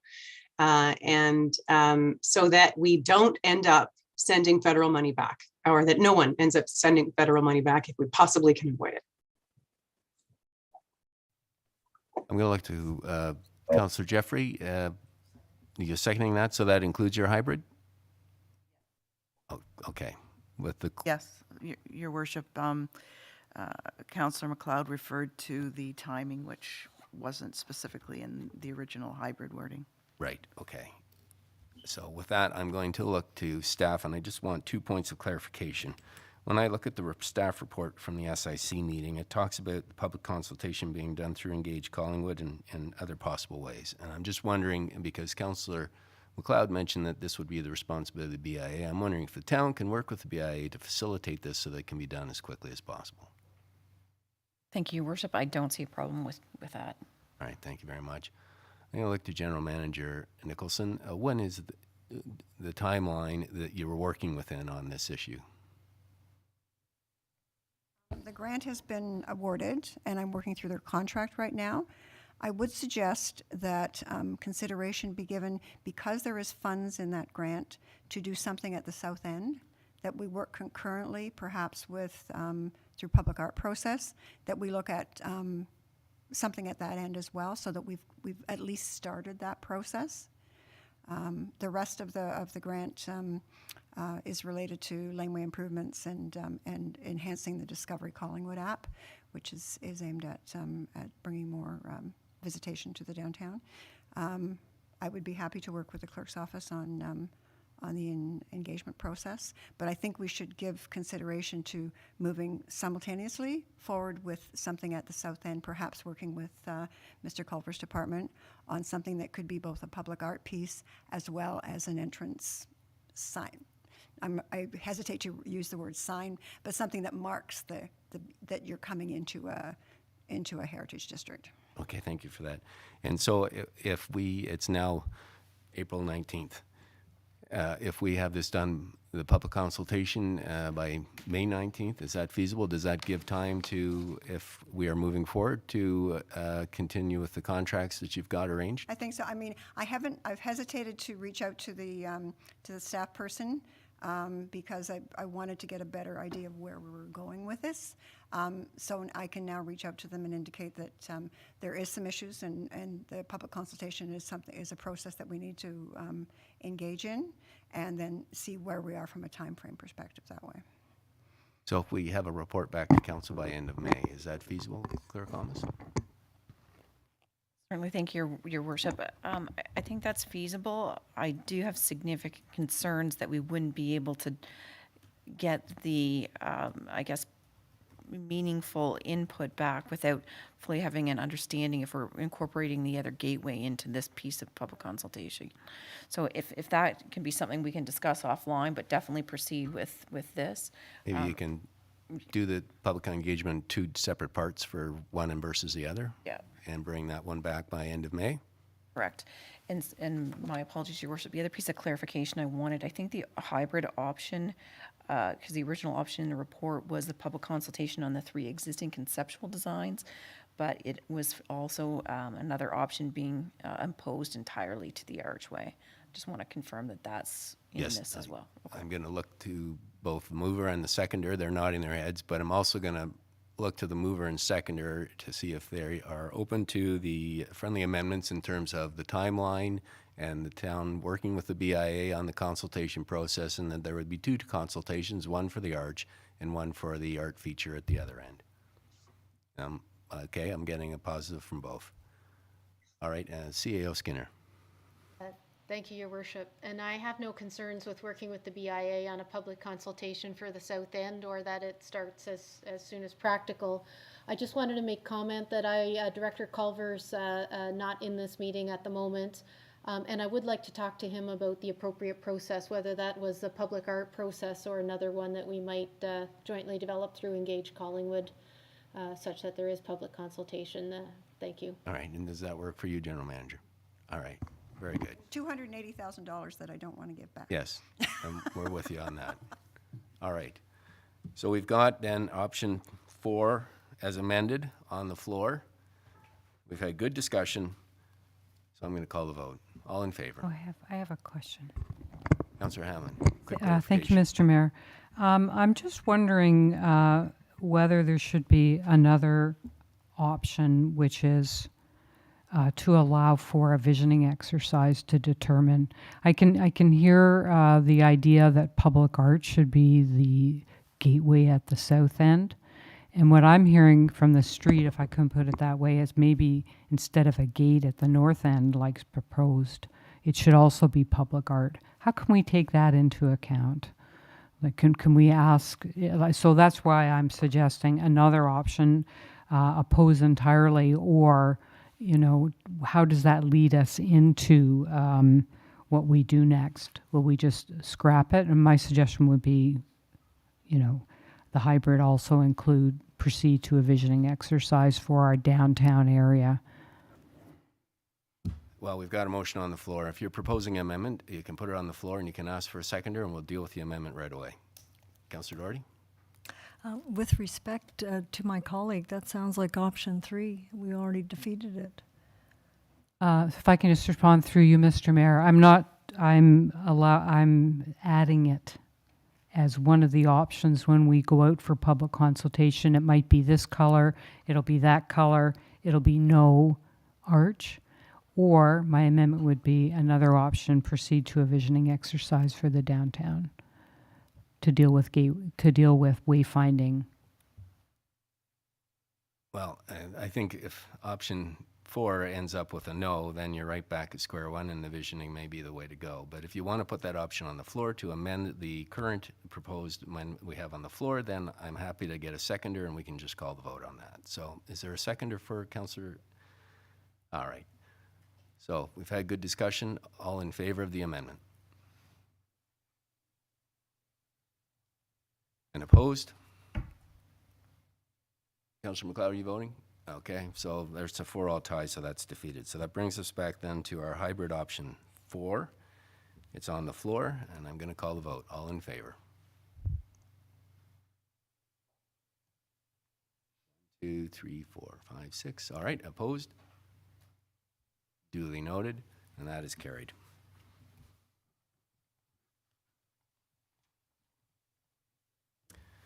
That brings us then to motions. Motion 12.1, early learning and childcare programs for significant residential and commercial developments. Councillor Hamlin, that's your notice. Thank you, Mr. Mayor. I'll read the motion in. It's 12.1. Whereas on March 28, 2022, the Province of Ontario and the Government of Canada announced the Canada-Ontario Early Learning and Childcare Agreement to deliver $10 a day childcare for Ontario families and create 86,000 new licensed early learning and child care spaces in the province. And whereas the availability of spaces in early learning and childcare programs within the town of Collingwood and surrounding area is exceedingly limited, and whereas a robust childcare system can make life more affordable for families while creating jobs within the town of Collingwood and strengthening the economy, and whereas the town of Collingwood is currently undertaking a review of its official plan, therefore be it resolved that staff be directed to examine how to require significant residential and commercial developments within the town of Collingwood, provide dedicated space for early learning and childcare programs as part of the official plan review. All right, do you have a seconder? All right. Do you want to start off, Councillor? Yes, thank you, Mr. Mayor. I think the motion is self-explanatory. The two senior levels of government have said they're going to provide funding for lots of daycare to take place. It will be our job as the municipality to make sure there's some spots for this daycare to happen. And I don't know exactly how we can make that happen, but I do know there is such a thing as community benefits, where council can require such things as daycare be provided in new developments. So my motion really is to say, to ask our staff to have a look in the context of our official plan and give us some advice about what our options are to make childcare spaces available in our town. Thank you. Questions or comments? Councillor Berman. Thank you. Through you to the CAO, because in principle, I think this is a great thing to look at, is just the timing, that you've got so much on your plate and there is no date that we're requiring you to come back to council. Is this something you could do if it's as open-ended, or? Through the chair to Councillor Berman.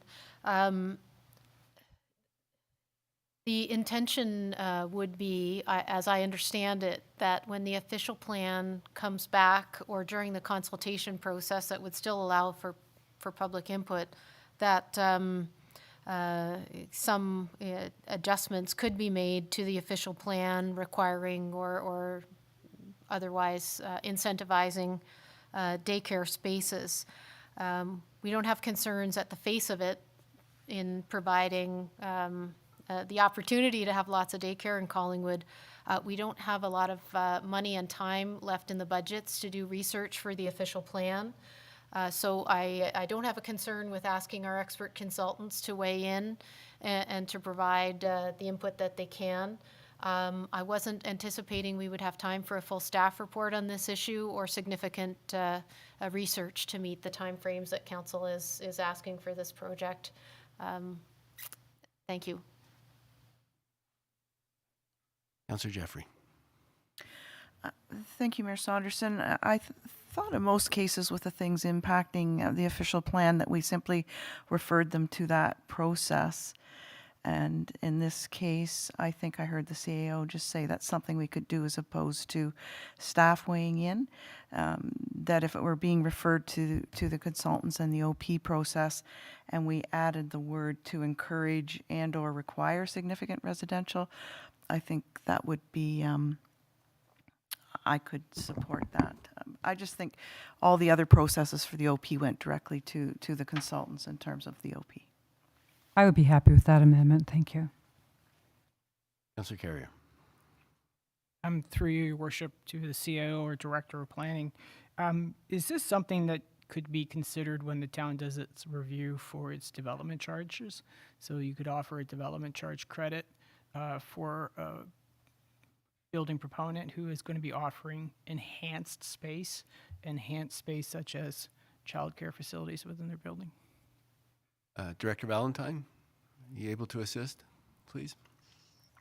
Thank you, Your Worship. And I would actually defer that question to Treasurer Quinlan, as she would be the expert in the development charges process. Treasurer Quinlan? My apologies, Your Worship. I just missed what the question was. Go ahead, Councillor Carrier. It's not the first time in my life people have missed the questions I've asked. Just the motion as presented talks about doing a review under the Town of Collingwood official plan. Is there an opportunity through the next development charge study to look at a development charge credit for building proponents who are looking to enhance their interior building design, which would offer childcare space? Wow, that's a big question. I suspect that there would be. However, I'm not sure how the act actually refers to that. There's certainly, when it comes to renovations, unless they're increasing, the actual space or the square footage, so to speak. Generally, there are credits that are involved when calculating that DC. But I'd have to look into that further, to be perfectly honest. Follow up, Councillor. Thank you, Your Worship. I just recall that there was a developer who was doing, when they were doing their hotel renovation, the Accessibility Advisory Committee at the time had said, this is the standard hotel unit for what meets the test of accessible, and they wanted an enhanced unit. And the town actually paid the difference to the developer, but I cannot remember how that was done. But thank you. Questions or comments? Deputy Mayor. Thank you. I just wanted to say that I thank you, Councillor Hamlin, for bringing this forward. As somebody who has children who had excellent childcare, and we were fortunate at the time to A, get a place, and secondly, pay at a reasonable rate. But that certainly has changed not only here but elsewhere. I'm glad that you brought this forward because I will be interested to see what our experts say, and hopefully that they can come forward with some concrete direction. And I don't mean to be negative when I say this, but it's that childcare from a mass perspective, like if it's somebody like the YMCA that's looking after it, it's a licensed process. And so how do you marry wanting to legislate, build somebody who's building a commercial development, allocating space when perhaps they're not able to get the licensing through a prospective tenant. So it'll be interesting to see how you marry that and how we can come up with maybe local solutions to a very serious problem. So thank you. Thank you, Deputy Mayor. Just shout out Councillor McLeod, please. Go ahead. Thank you, Mr. Mayor. Through you to Director Valentine. I am hoping not to tax her over much. When did we begin our official plan review? Thank you. Through your worship, that was before my time, but I believe it began in late 2019, with most of the background work being done in 2020. Thank you. And I'm trying to remember how many councillors actually met with our consultants on the official plan to have conversations with them about their priorities and desires. Through you, Mayor Saunderson, was that an opportunity that was afforded to all council, Director Valentine? Yep, all councillors met with the consultants. Go ahead. Thank you, Your Worship. I was going to say I'd have to consult the file to see what was done under the previous director, but it appears that the mayor has a recollection that this was afforded as an opportunity. So sometime between 2019 and 2020, every councillor had the opportunity to provide those comments to our consultants, is what I'm hearing you say. Thank you. And when are we expecting the OP to be completed?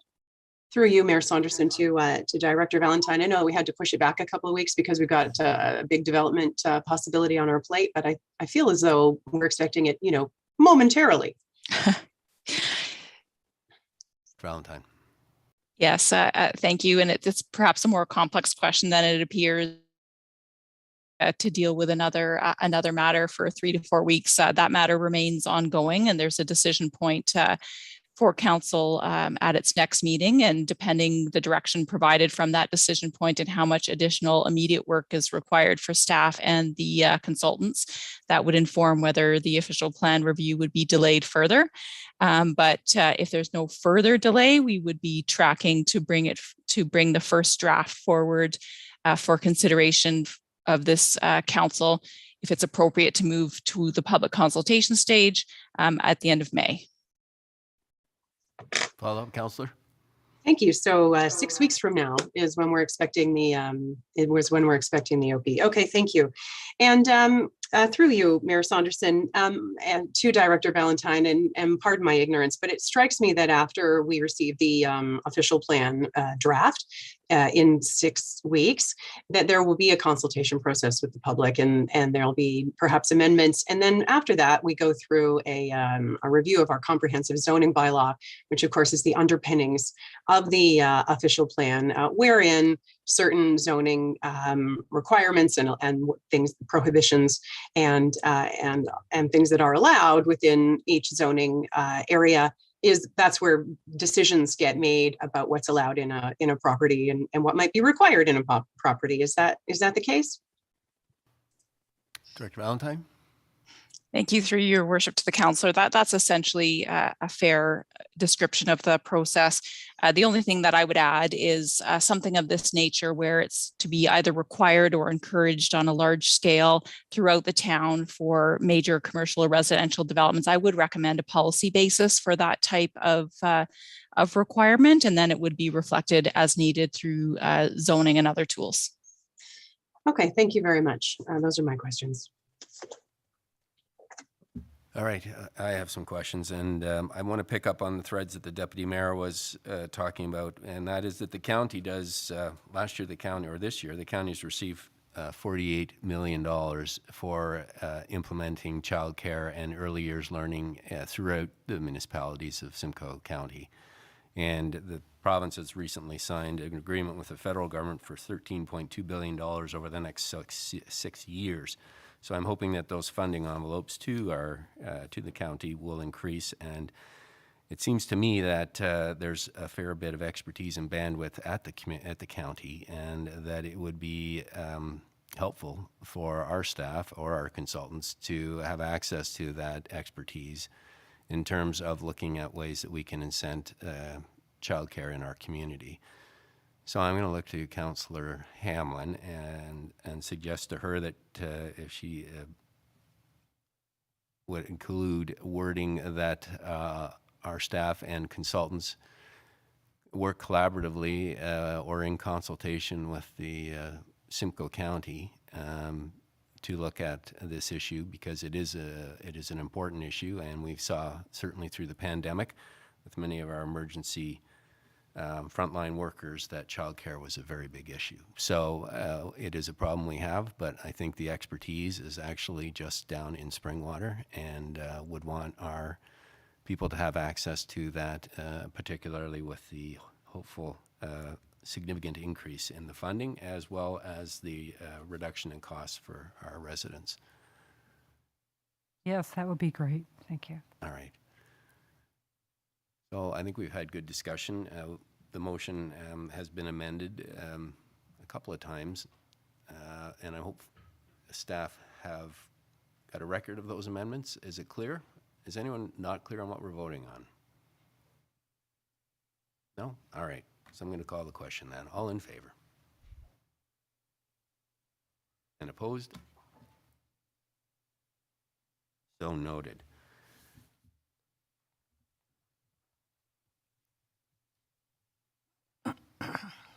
And that brings us then to item 12.2, the Divert and Capture Georgian Bay Forever. This is a notice of motion that came from Corporate Community Services, and I'm actually going to pass this over to the Deputy Mayor. It's not got anyone on council listed there, so I would like to move this motion.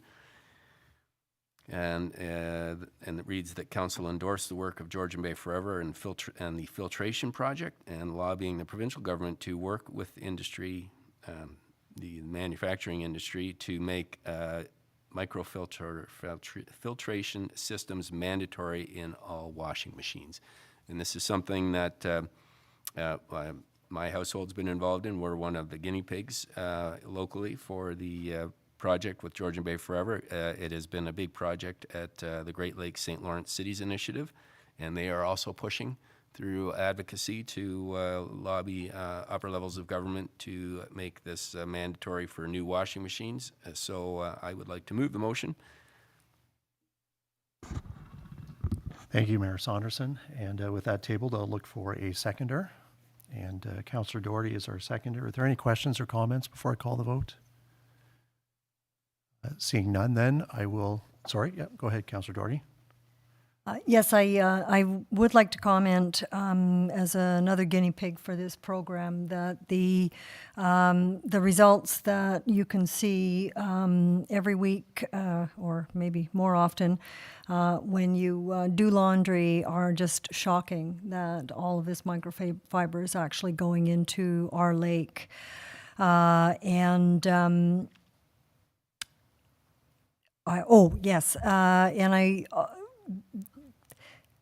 Data is what Georgian Bay Forever needs almost more than anything to continue their advocacy with the manufacturing industry. And just in this community, they are looking for another 100 households to participate, to generate more data, to build the argument.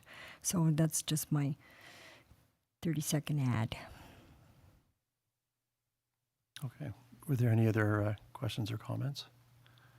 I would just simply piggyback that it probably could not be a more simple test. in terms of what you have to do as an individual. And it's probably one of the few times that you can say that the positive result is truly disgusting in what you capture. So because it is. So seeing that, I'll call the question. Those in the affirmative. And that is carried unanimously, and I'll turn it back to the mayor. Thank you. Thank you, Deputy Mayor. All right, 12.3, South Georgian Bay Regional Pandemic Recovery Communications Task Force Representative, Councillor Dory, this is your motion. Yes, thank you, Worship. So I'll read it out. Whereas the Council of the Town of the Blue Mountains is in process of establishing a South Georgian Bay Regional Pandemic Recovery Communications Task Force to ensure consistent messaging throughout the Southern Georgian Bay region, both with regards to the current state of pandemic recovery, as well as how specific measures will be reintroduced to the public if and when any new virus variants arise. And whereas the Town of the Blue Mountains has invited staff representatives from the Town of Collingwood Communications Division and Economic Development Division to participate in the task, therefore be it resolved that the Council of the Town of Collingwood endorse the participation of the Manager of Economic Development and the Manager of Public Relations and Communications on the Southern Georgian Bay Regional Pandemic Recovery Communications Task Force. Can I get a seconder, please? Councillor Berman, questions or comments, Council? Councillor Hamlin? Thank you. I was just wondering if our CEO could comment on her thoughts about the, how good an idea this is. Thank you. CAO? Thank you. Through you, Chair, to Councillor Hamlin. Within the two counties, back when the pandemic was in one of the earlier waves, I think we did have some concerns with consistent messaging, particularly when one county was in a higher risk level rating provincially than the other county had been. We haven't had as many concerns lately. However, this is a request that was made by our sister community of the Town of the Blue Mountains. I think they're asking for a modest amount of staff time with the Manager of Communications and the Manager of Economic Development, and that it will help to build good communication moving forward. And I had set my expectations at somewhere around 4, possibly 6 hours per individual, hopefully less, and thus at that level have no concerns with collaborating with the other municipality, Town of Blue Mountains, as they've requested. Okay, thank you very much. I think it's a great idea. Thank you. Councillor Jeffrey? Thank you, Mayor Saunderson. So this, through to the CAO, this will have some, I believe, intergovernmental implications as opposed to just simply communications. And I'm assuming that we would engage that department as well within this process. CAO? Through you, thank you, Councillor Jeffrey. Yes, any issues that come up, we'll put the appropriate resources toward that, including anything that's intergovernmental related. Thank you. Any other questions or comments, Council? Seeing none, then I'll call the vote. Did you want to speak? No, it's okay. It's. No, I was just going to say that once again we are jurisdictionally distinct from a county standpoint, but we are so economically tied that it just makes every sense in the world that we collaborate on this initiative, and we really should seize every opportunity possible to continue to collaborate. Agreed. All right, then, I'll call the vote. All in favor?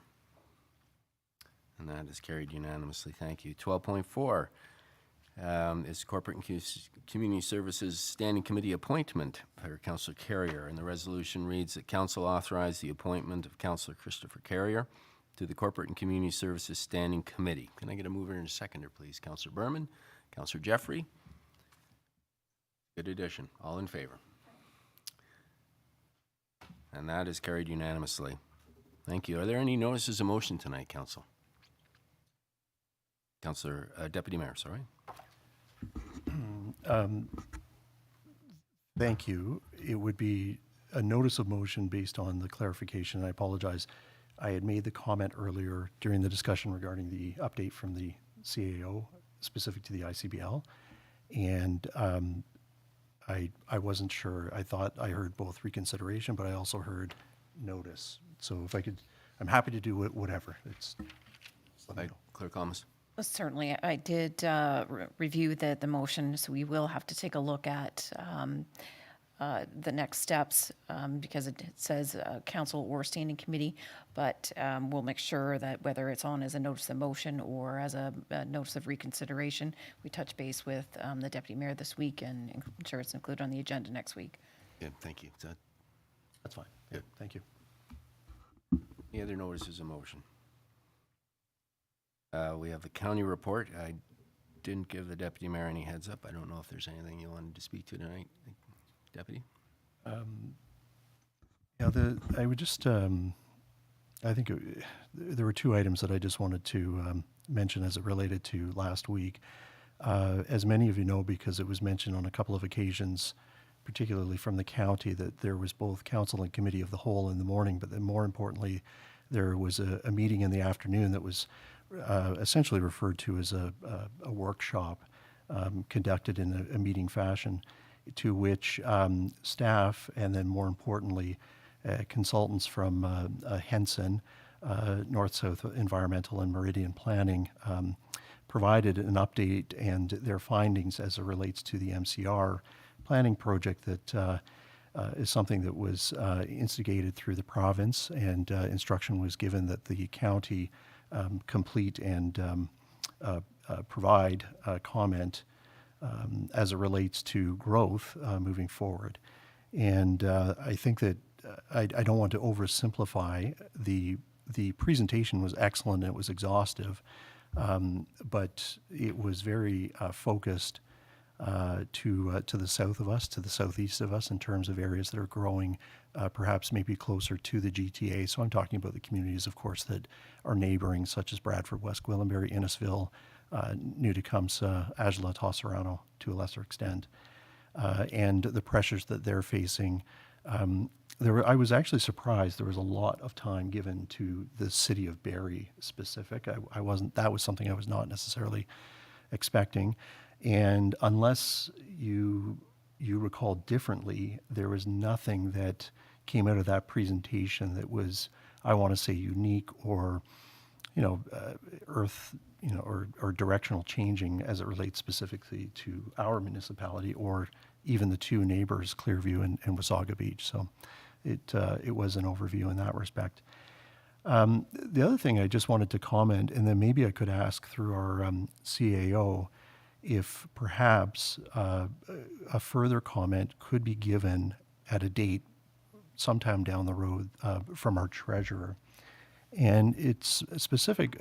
So at a previous committee of the whole meeting, we had a presentation as it relates to tax ratios and as it relates to the county. And so the presentation was looking at, the different types of classification and minor tweaks here and there so that we could better maximize the revenues that were being accumulated across the board.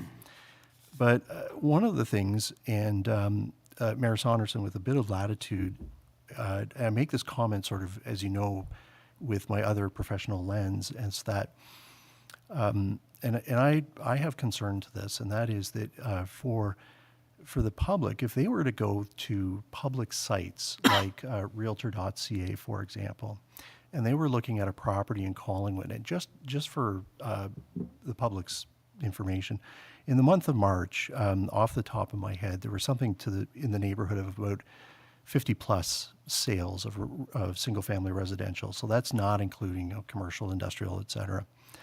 But more importantly is that the average was north of $1 million. But if you go on a public site and you start to look at a property that's available for sale at, say, a price point of $1 million, and then you take a look at what the realtor, and the realtor's not doing anything wrong, they're just reporting the data that's available. That data for the tax is reflective still for the calendar year of 2016. And of course, that was part of our conversation, is that the province, through the pandemic and their wisdom, decided to put a freeze on the increase, the adjustments that would come through the 4-year phased period. And so we've come to an end. The 4 years phase was 2016 to 2020. That clearly has come and gone, and yet there's been no adjustment. Now, through the phased-in period, we do know that you're not going to go from A to Z. So if you had a home, for example, that was assessed at a value of $400,000, and now you sell it and it has a market value of $1 million, the phasing in period, whenever they open that up, is not going to allow municipalities to simply readjust the valuation through MPAC from 4 to $1 million. There'll still be a phase in. But regardless, the vast majority of our constituents, and for that matter, Canadians as a whole, I don't think appreciate the taxes that they're paying today and have a direct understanding of how that correlates to the value of their home. And, it's only spoken in the context of when you refinance your mortgage, or maybe you're talking to the municipality because you are delaying a payment or whatever. But, I would appreciate maybe the opportunity, as I say, at a later date, just to have our treasurer give a comment as to her thoughts as to when we may start to see the province move to opening up the phase-in period, where she kind of maybe see things adjusting, and then just in real ballpark figures, how that may start to affect some of our residents who are paying taxes. And again, I'm just using broad numbers, like, if somebody's paying $4 and all of a sudden they may be paying $750, what does that actually mean in real dollars? Because I'm moving away a little bit from the presentation, but when we talk about things that are affecting the growth of the community and sort of the health of the economy, there's a lot of conversation about the interest rates, and there was a hike last week and potential interest rates moving forward, and yet they are still at record lows. But nobody is talking about the fact that your taxes could double in the next 3 years. And that will have more of an impact than what you pay in interest, if you do the math. Go ahead, Councillor Jeffrey.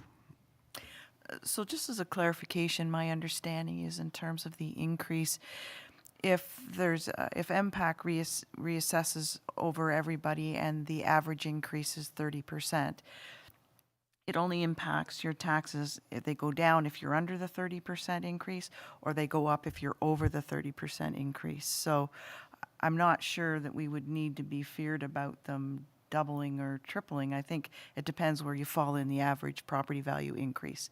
And if I'm misunderstanding that, then... Well, I was actually going to look to Treasurer Quinlan maybe to help on that. But the values are going to go up, right? So I don't disagree with you. So that's more sort of like could be reflected. It's just, I think it is something that would be worth reporting on, just so that people are aware. And also from a staffing standpoint, that our own staff from a Treasury department are educated that if a person inquires at the front desk, they can speak to these issues. Because certainly in the report it was quite interesting when the gentleman did speak to what's coming. So that's all. Thank you. And see how you had your card up. Would you like to speak? Thank you. Yes, please. Just a quick comment. What one would be paying is their proportion of the taxes that are assessed. So similar to what Councillor Jeffrey had mentioned, if everyone goes up 30% in their house values, then you're paying the same proportion of taxes that you always were. So it'll depend on the overall budget size. You would just pay the same amount as normal. It would be rare for someone to have something like a doubling, for example, in their taxes. Very rare, if not unheard of, that you would double in value compared to your neighbors, unless something very significant had happened with your property. I know that our treasurer is listening. However, on the staff's behalf, we can certainly bring forward a factual update on how taxes are calculated related to MPAC, the third party that assesses housing values across the province. Those valuations, as the deputy mayor has requested, potentially a future departmental update. Thank you. I think that would be helpful. Councillor Hamlin. Thank you. I think it's a worthwhile exercise to hear further from our treasurer on this point. I would be most interested in knowing when MPAC would be seeing themselves embarking on the reassessment program, because our values are all stuck. I think it's at 2016 values right now.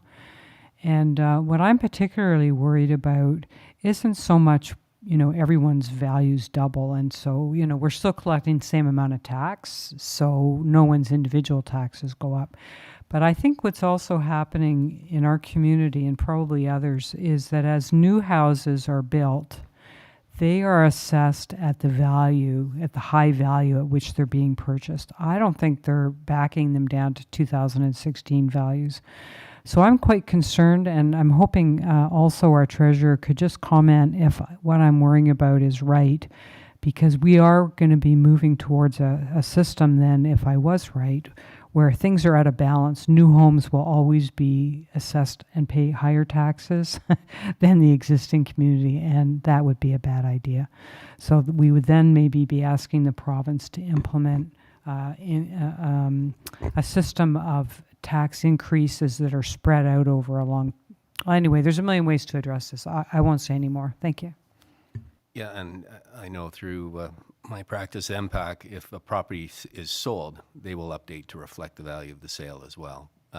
But do we have Treasurer Quinlan on hand? Or yes, if you call on her. Just okay. her Treasurer video's Quinlan, not go on. ahead, please, if you have comments on that. I apologize, Your Worship. My video is not working. So I appreciate the comments, and through you to the councillors and the deputy mayor. I would first say, yes, our valuations, considering the sales, and I think the deputy mayor knows best, the average sale prices that have gone on over the last couple of years have, skyrocketed. But I think one thing that we really need to keep in mind, and exactly what CAO Skinner had shared, is at the end of the day, the budgeted amount. So if we continued on with the amount that we're raising this year, for example, and I'll just use it in very simple terms, the 35 million that we've budgeted this year over a larger assessment base means a drop in the actual tax rate. So to think that taxes would double or triple or would, be unheard of, to be perfectly frank. But in fact, your tax rate, you may still pay the same amount, but your tax rate would be lower. Now, that's not to say that our budget will remain the same every year. It does, in fact, go up, as we all know, because of CPI or other types of projects that may be included. But the fact of the matter is really that when you increase the assessment base, it actually reduces the tax rate that's charged to each property. So I think, understanding that, yes, values will go up, but the fact that your tax rate will in fact likely decrease is really the common theme. And I would say MPAC is saying at this point, or at least the province is saying at this point, that in 2023, they will go back to a phase-in assessment. As everyone knows, the revaluation was supposed to be completed in 2020.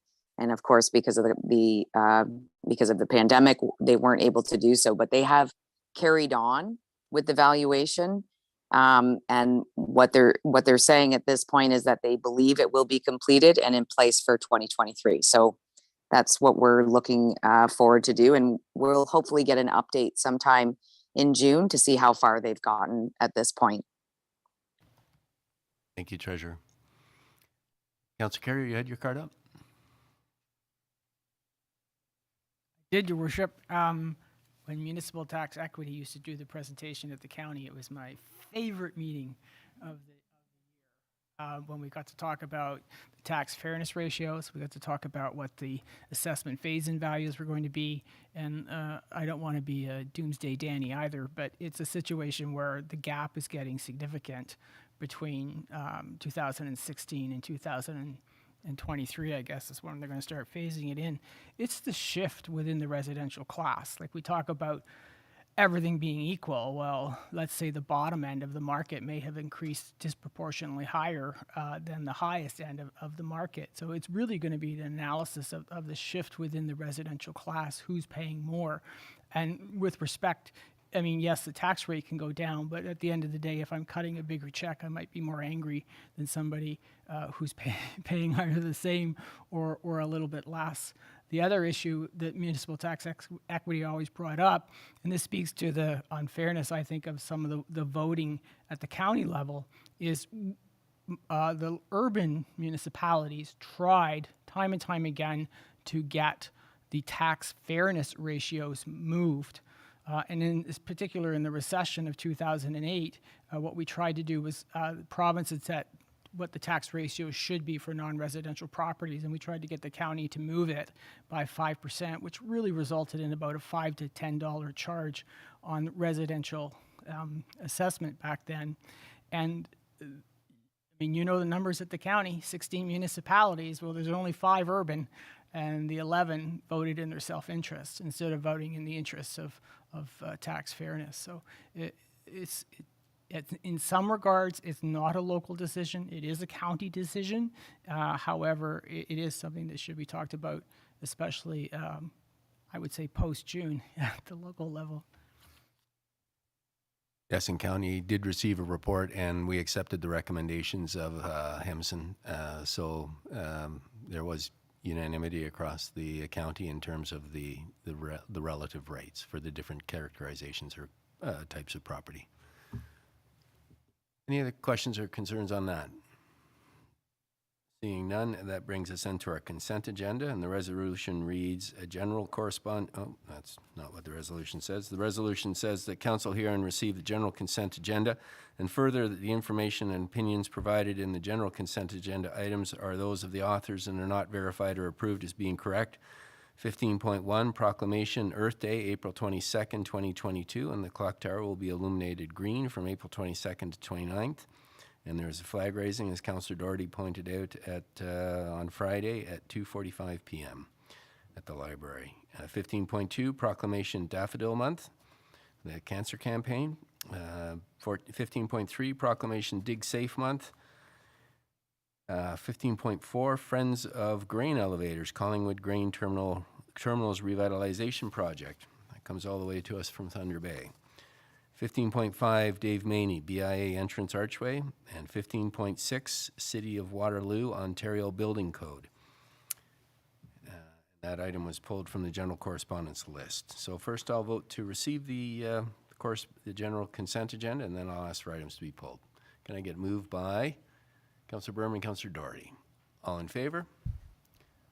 That is passed unanimously. And are there any items to be pulled tonight? Councillor Doherty, what item would you like to pull?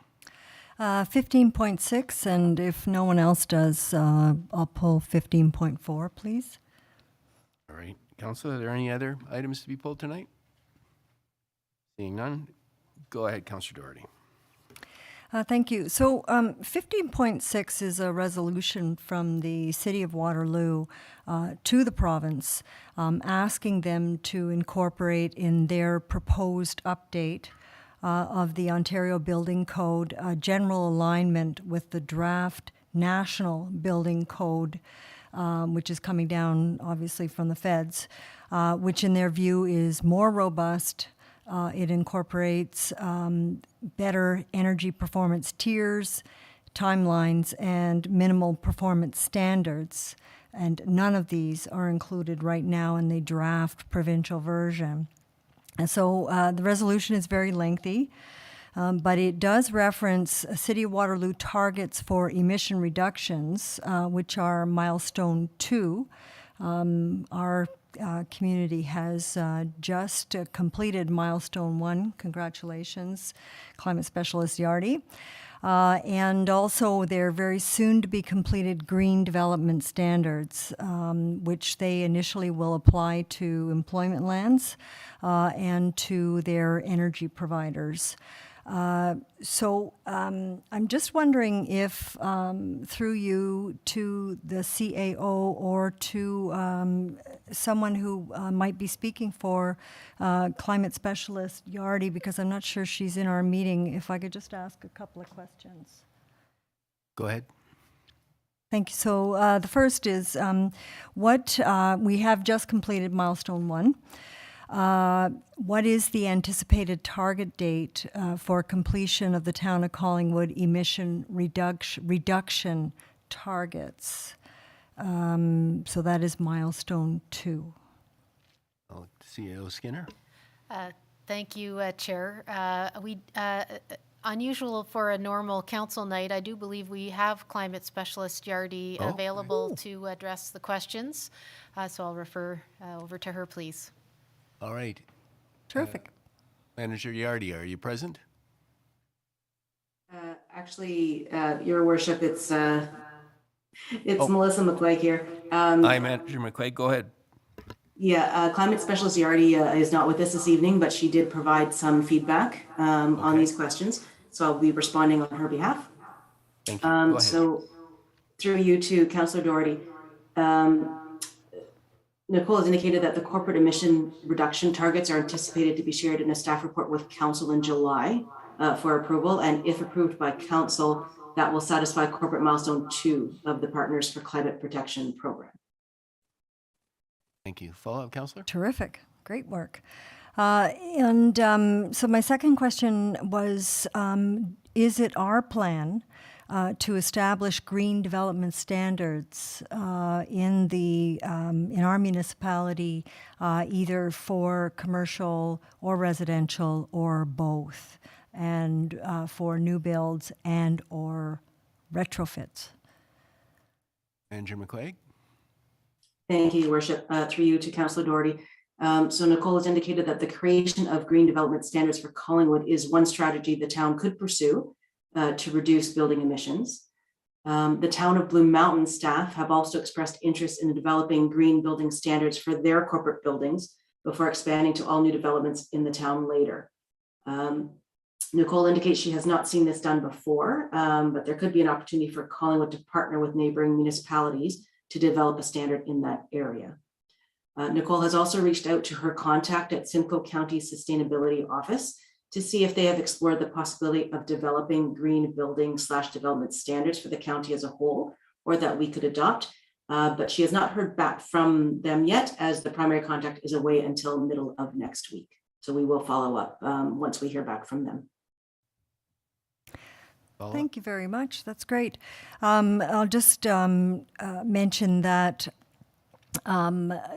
Nicole has initiated an inquiry with the Ontario Building Code, the Ministry of Municipal Affairs and Housing, Ontario Building Code, just to get their assessment and their view of the federal standards that are just being drafted right now. And depending upon the feedback, I may come back to Council with a motion to the province to support this resolution from the City of Waterloo.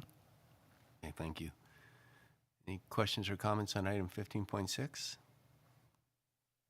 Seeing none, you also pulled 15.4, Councillor. Yes, Your Worship, and just a very quick comment, how nice it was to hear from the City of Thunder Bay, who have really, in many ways, led the charge for repurposing of terminals, grain terminals, congratulating the town of Collingwood for the work that we have done thus far to preserve, enhance, and hopefully repurpose our own terminals. So it was nice to hear from them and that they had heard of our initiatives here in the town. Thank you. You want to speak to that, Deputy Mayor? Just to clarify, it was a good letter of endorsement, but it was not from the city. It was from the public interest group, the Friends. Sorry. Yeah. Yes, No, you're right. You're right. Sorry. Yeah. Councillor Berman? Yeah, I just wanted to also add, because I've been up there because my brother and his family live there, to remind everyone of the connection that the same firm, Brooke McElroy, that did their waterfront way back, also did our waterfront master plan with us. So it was a nice coincidence that the high standard that that this not-for-profit group held them to, that they're impressed with what we've done as well. Yes, and Cal Brook was very excited actually when he started out because the Watt skiff, when they first created the first RCMP detachment, the Watt skiffs were built in Collingwood. They went to Thunder Bay by train, and then they sent them out to Manitoba, I believe it was. So there was a linkage there historically as well. All right. That brings us then to older deferred business. Item 16.1 is the matter dealing with ACECAB's financial relief and taxi fare increases. And this matter was deferred from our Strategic Initiative Standing Committee meeting. And there is a motion there if anyone wants to put that on the floor or bring it forward. Councillor Doherty. Okay, so Councillor, in the motion there are percentages and recommended percentages that staff have inserted. So what I got you do is read the motion in, and you'll need to confirm the percentages when you read it in. Yes, Okay? thank you. So whereas the current taxi fare rates are prescribed by the municipality and are only adjusted annually by the Consumer Price Index, which does not keep up with the industry insurance costs or fluctuating fuel prices. Did I miss something? No. Okay. Be it resolved that council permit ACECABs the flexibility to adjust their taxi fare rates to not exceed a percentage to be determined by council, but is recommended by staff to be 20% of the town established rates. And that council grant and the staff recommended reduction is 50% relief from the 2021 and 2022 annual taxi license renewal fees. And that the fee structure and fares be included in the upcoming taxi rideshare licensing staff report. So, yeah, so just to be clear then, that the percentage that they can increase the rates would be no more than 20%, and the staff, or the recommendation is that 50% relief be given for the 2021-2022 annual taxi license renewal fee structure. Is there a seconder for that? Councillor Hamlin. Questions or comments, staff? Go ahead, Councillor Jeffrey, and then Councillor Carrier.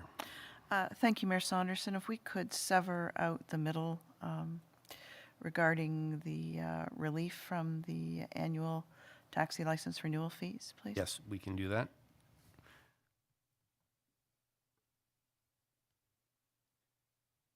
I've got Councillor Carrier. Thank you. I had the same request and a question of clarification, and I apologize if there was a staff report somewhere, but I never saw one. Maybe it came before I was here. I don't know. The question on the 50%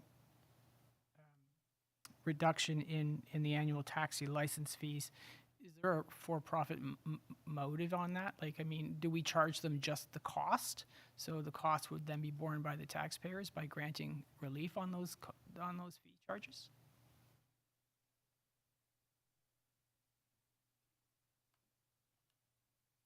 Who's going to take that? CAO Skinner? I missed the beginning of the question through you. Just the part, you faded out a little bit. The council grant percentage to be determined by council, relief from the 2021-22 annual taxi license fees.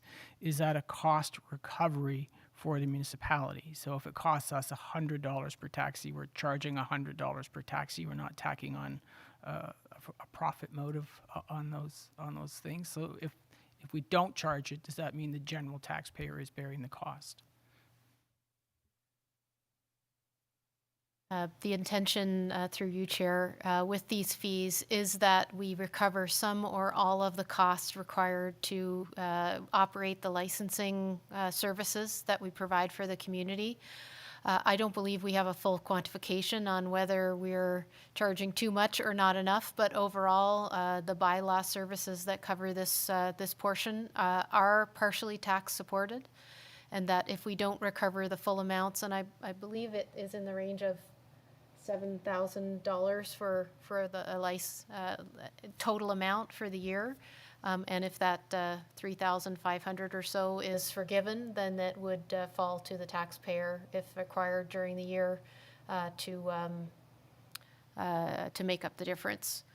And we did have some conversations before you became a renewed member of council around some of the services that the taxis provide within Collingwood, both for those with disabilities and others who require mobility in the community. And we did recognize that it's a service that is of value within the community to a number of folks, either when the buses aren't running or to access areas that are beyond the normal routes that we have in place right now. Thank you. Follow-up, Councillor? Yes, through you to the CAO. I'm familiar with that program because I think I signed the first contract. But is this relative to only the special taxi service, or is this across the board for all taxis? Yeah. Thank you. Through you, Chair. It's across the board for all taxis that operate in Collingwood today and are licensed by the town. I'm going to look, Councillor Doherty, I know this is your motion, but I'll look to see if there's anyone else who wanted to speak who hasn't spoken. I just requested severance. So Okay, can I? go ahead. Thank you. Thank you, Mayor Saunderson. So I guess the only comment I would make is even during the entire economic recovery, support and economic recovery task force, we did not subsidize any kind of business through those. And I really don't think it's fair to put the burden on the taxpayers to assist in that economic recovery for one type of business. So I don't think we can treat all of our businesses equally. Then I'm not sure we should be entertaining that. So that's my only comment. Okay, thank you. Councillor Doherty. Thank you. Yes, this is my motion, and I had brought forward discussion during budgets as to our tariffs and new license and renewal fees as being excessive for a municipality our size. The fee increases that were proposed and passed for 2022 were in excess of the inflation rate, so some 7% increase versus the previous year. And our new license fee is over $5,000 for one vehicle, and in the City of Toronto and the City of Mississauga, which were two quick ones I was able to have a look at, a new license is just $1,000, so and change. So our rates are quite a bit higher, but this request for forgiveness for 2021 and 2022 is not for new licenses, it is for renewals. And the City of Toronto just this year has reduced its renewal fees for taxis by 50% and actually has reduced their fees for accessible taxi service by 75% for 2021 and 2022 in recognition of the pandemic and the degree to which its residents have really relied on private taxi service to get around in the absence or limitation of public transit.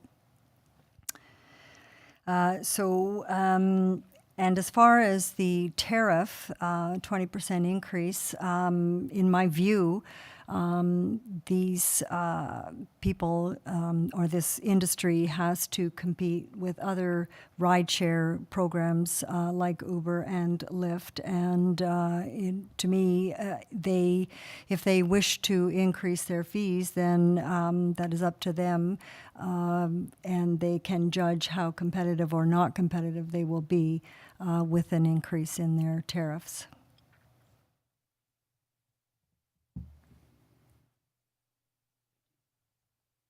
Any questions or comments? I have one question through to staff. In order, obviously, for us to grant an increase, we regulate the prices then? Sorry, through your worship, the question is, do we regulate the fares? Yes. Yes, we do. So the current pickup rate is $4.20. The per kilometer rate is $3.15, and the wait time per hour is $45 per hour. And those are readjusted every year, annually?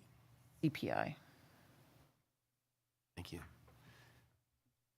Councillor, you've got your request to speak. Are you wanting to speak some more? Yes, actually, I just wanted to ask a question.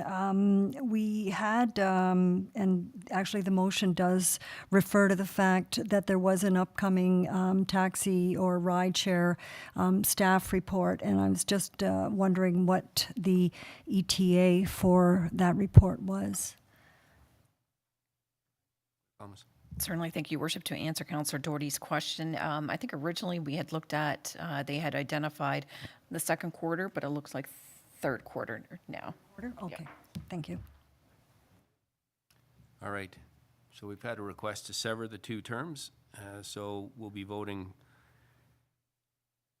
first. I guess we will include paragraphs 1,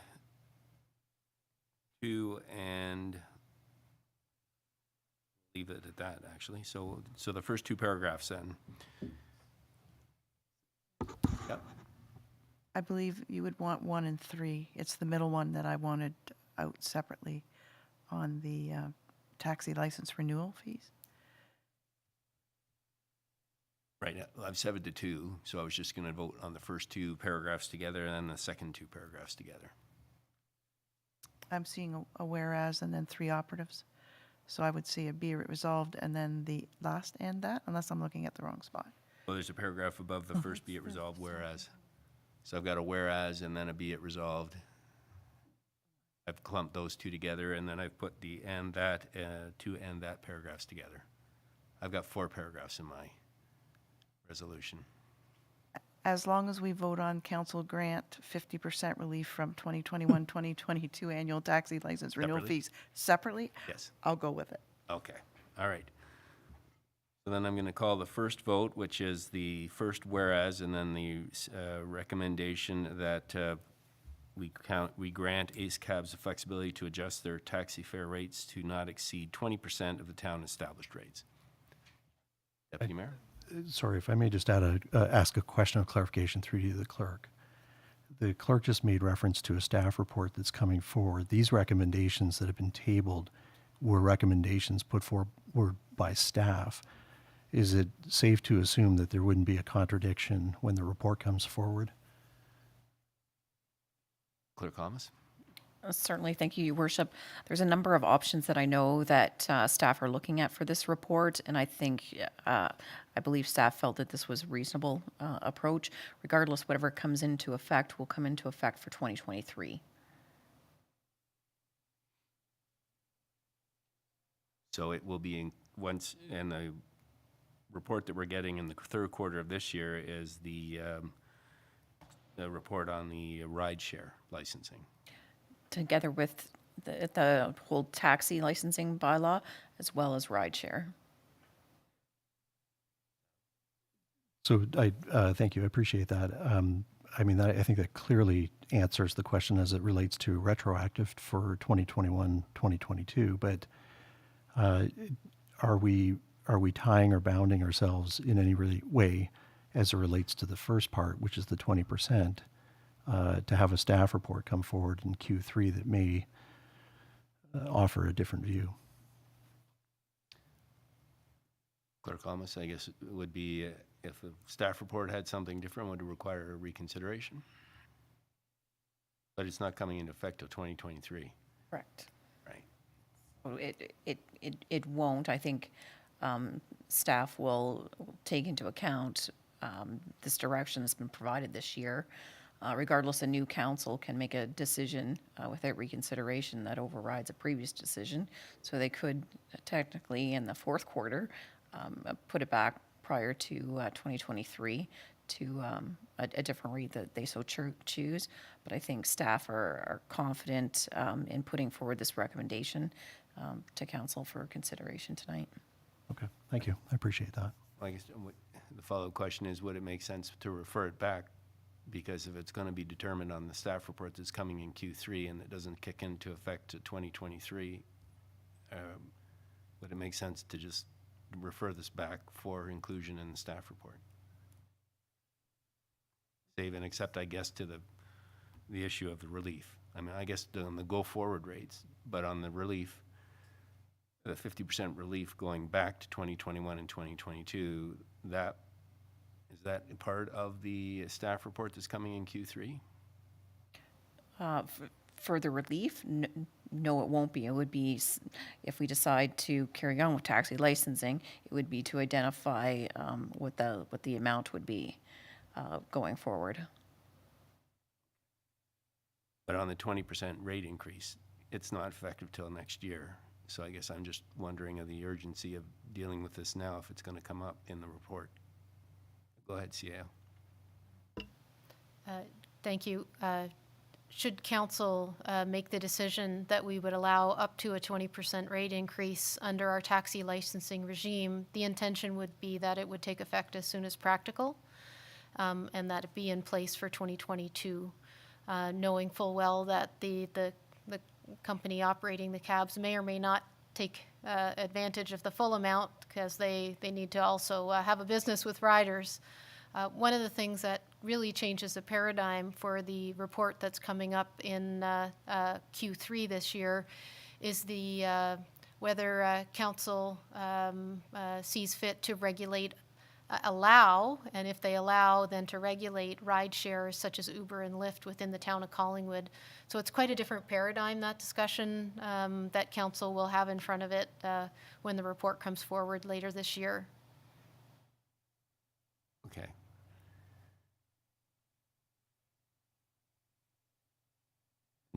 To the Deputy Mayor's point, then, no decision tonight would tie the hands of council that receives this report in Q3. I've got you, Councillor Doherty, but I'm just putting that to staff. That is correct. Okay, all right. Go ahead, Councillor Doherty. This request came from the operators themselves, or at least the general manager of Ace Cabs for this year. Yes, but I guess when staff said it was going to be effective in 2023, that suggested to me it wasn't going to be effective this year. But what I'm being told now is it is effective this year. That's what they that's what they asked. All right. All right, so we're done voting on the first two paragraphs then, and dealing with the 20% increase. All in favor? Thank you, that's carried. And then dealing with the second two paragraphs with the relief of 50% for 2021 and 2022. All in favor? That doesn't make sense to me. Those two should be broken out. To me, 2021 and 2022? no, the last two and that's, to me, they are clearly different. Okay, so we can sever out the last paragraph, that the fee structures and fares be included in the upcoming taxi ride share licensing staff report. Okay, thank you. Okay, I appreciate it. We'll put that out. So we're just dealing now with the third paragraph that reads, "And that council grant 50% relief from the 2021 and 2022 annual taxi license renewal fees." I'll call the vote again. All in favor? And opposed? That's defeated 4-4. And then the last paragraph, "And that the fee structures and fares be included in the upcoming taxi ride share licensing staff report." All in favor? That's carried unanimously. All right, 16.2.1, election of member to act in the absence of the acting mayor, deputy mayor. And my understanding is that this is during the period between tomorrow and June 2nd. So I'm going to look to staff to clarify that and give some context, please. That is correct, Your Worship. I do have a little bit of a preamble before the election to describe the process for members of council and the public this evening. So as the mayor has indicated, he will be commencing an unpaid leave of absence effective tomorrow.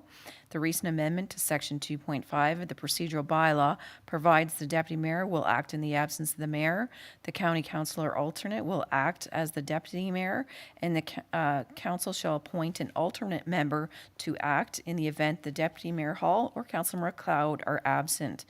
The county councillor alternate position is in accordance with that specific bylaw and will continue to be Councillor Madigan during the mayor's leave of absence. Again, this appointment today is to fill any interim absences until the provincial election has concluded, and council will be making a decision on filling the vacancy of the mayor, should that happen, only if the seat becomes vacant at a later date. We will conduct the appointment by election that will be ratified by a council resolution. Before proceeding with the election, I will provide a brief overview of the election process. I will first call for nominations. A member may nominate another member or themselves. A nomination does not require a seconder. I will continue to call for nominations until no further nominations are put on the floor, and will confirm with each nominee if they wish their name to stand. I will then ask each nominee in order of the nomination to briefly explain why they are interested or qualified for the position, and be provided up to 2 minutes to speak. After each nominee has spoken, I will call the vote of those in favor of the nominees based on the order of nomination. Members only have one vote. First member receiving a majority vote will be elected following a resolution of council. And if one member is nominated and the member accepts, the individual will be acclaimed to the position. However, a resolution will still be in order. There is a process to go through should we get into the event of a tie that I will explain should that occur. So at this point, I will open up the election and call the question. Are there any nominations for the position of mayor, deputy mayor alternate to act in their absence in accordance with section 2.5 of the procedural bylaw? Calling for nominations.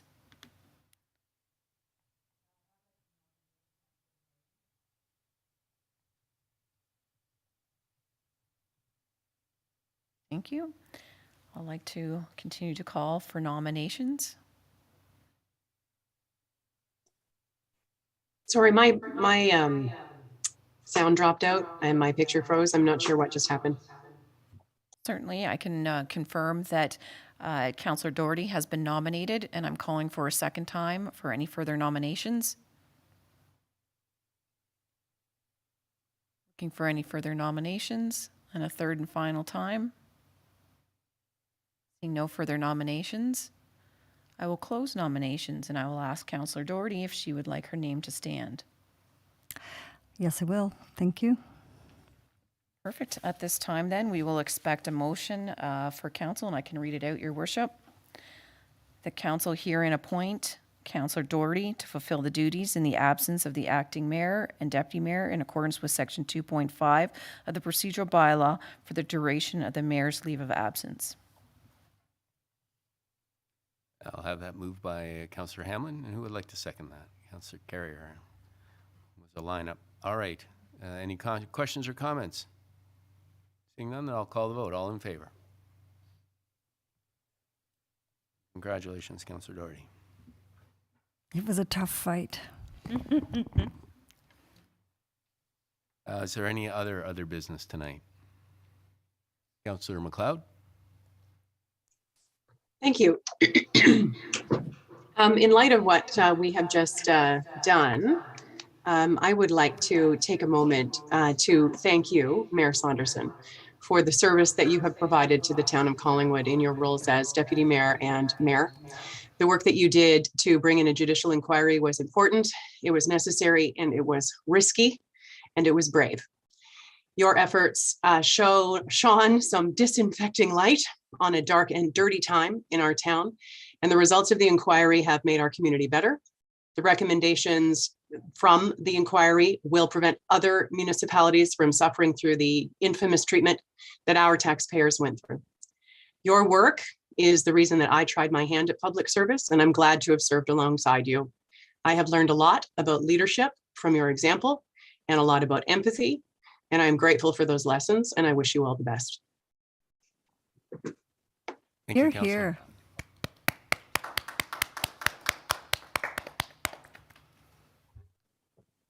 Councillor Carrier. You might be getting piled on a little bit tonight, but in a good way. I've held the position that you have, and I understand the privilege that it is, and I know the weight of the responsibility of making the decisions and also chairing a meeting, and chairing a meeting especially with strong-minded people.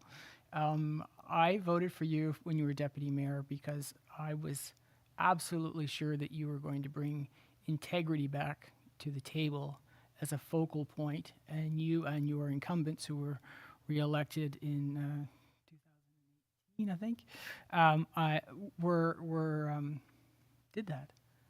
I'm impressed with what you did with the previous council and then this current council. I just went through a 2-hour and 40-minute review with Michael Truman, Sarah Amos, and the Integrity Commissioner, going through the new procedures to ensure that if I mess up, I will be held accountable, because integrity matters. It really matters in the public process. And trust was ruined between post-2010 to 2014. And I look at Keith and I think, wow, what you went through in that council, I admire the ability that you're not in a loony bin, quite frankly, gone crazy, because it must have been so frustrating watching what went on and feeling almost powerless because there were not the legislative tools to hold people to effective account. Your Worship, you have led the charge on this. I've seen some pretty nasty blogs about you questioning your integrity, and they are full of CRAP. They are full of it. This council should, and you should all hold yourselves high, but the leadership bar that you set is even higher than the bar that I tried to set. So I admire your efforts over the last 7+ years. I think you are a remarkable leader, and you can leave this position knowing you've done a darn good job, and thank you very much. Thank you. Thank you. Well, that throws my comments out the window. But first of all, I want to say what an honor and privilege it has to sit around and be part of this council, and to be part of the council before that. In the 8 years that I've been involved in municipal politics, despite the odd incinerating blog, have seen only the good things in the residents of Collingwood, and only the strength and willingness to work together. And I think the last 4 years, when we've gone through the pandemic, has showed that. It's been so impressive to see the community spirit in Collingwood amongst our residents, for the fellow residents, for respect for the town and the community, and to pull together to make us a stronger community after the last 24 months. And we've also seen it in some of the unexpected issues we've had to face, from the water capacity issue to the ICBL. And we know that sometimes the big issues are not the big issues, and so that everything deserves our utmost attention.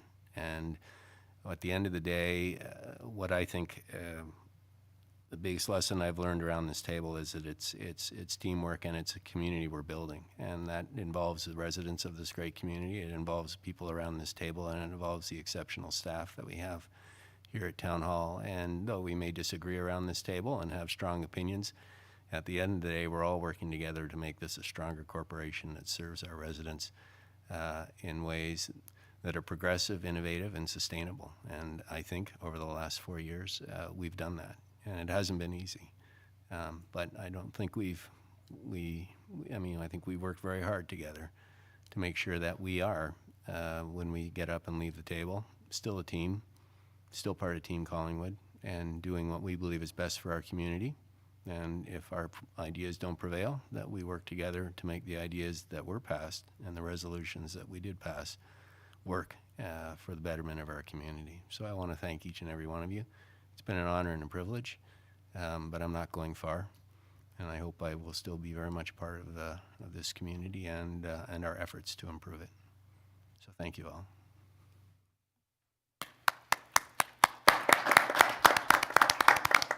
I'm taking my name tag just to prove I was here. And that brings us then to our confirmatory bylaw. And it reads that bylaw number 2022-33 being a bylaw to confirm the proceedings of the regular meeting of council held April 19, 2022 be enacted and passed this 19th day of April 2022. Can I get a mover and a seconder, please? Deputy Mayor and Councillor Berman. And I will call the vote then. All in favor? Thank you very much, everyone. That's a wrap for me. You guys are busy. You got a lot of work ahead of you. Adjournment, right. Old habits. Yeah, it did. That's right. All in favor. Thank you very much, everyone.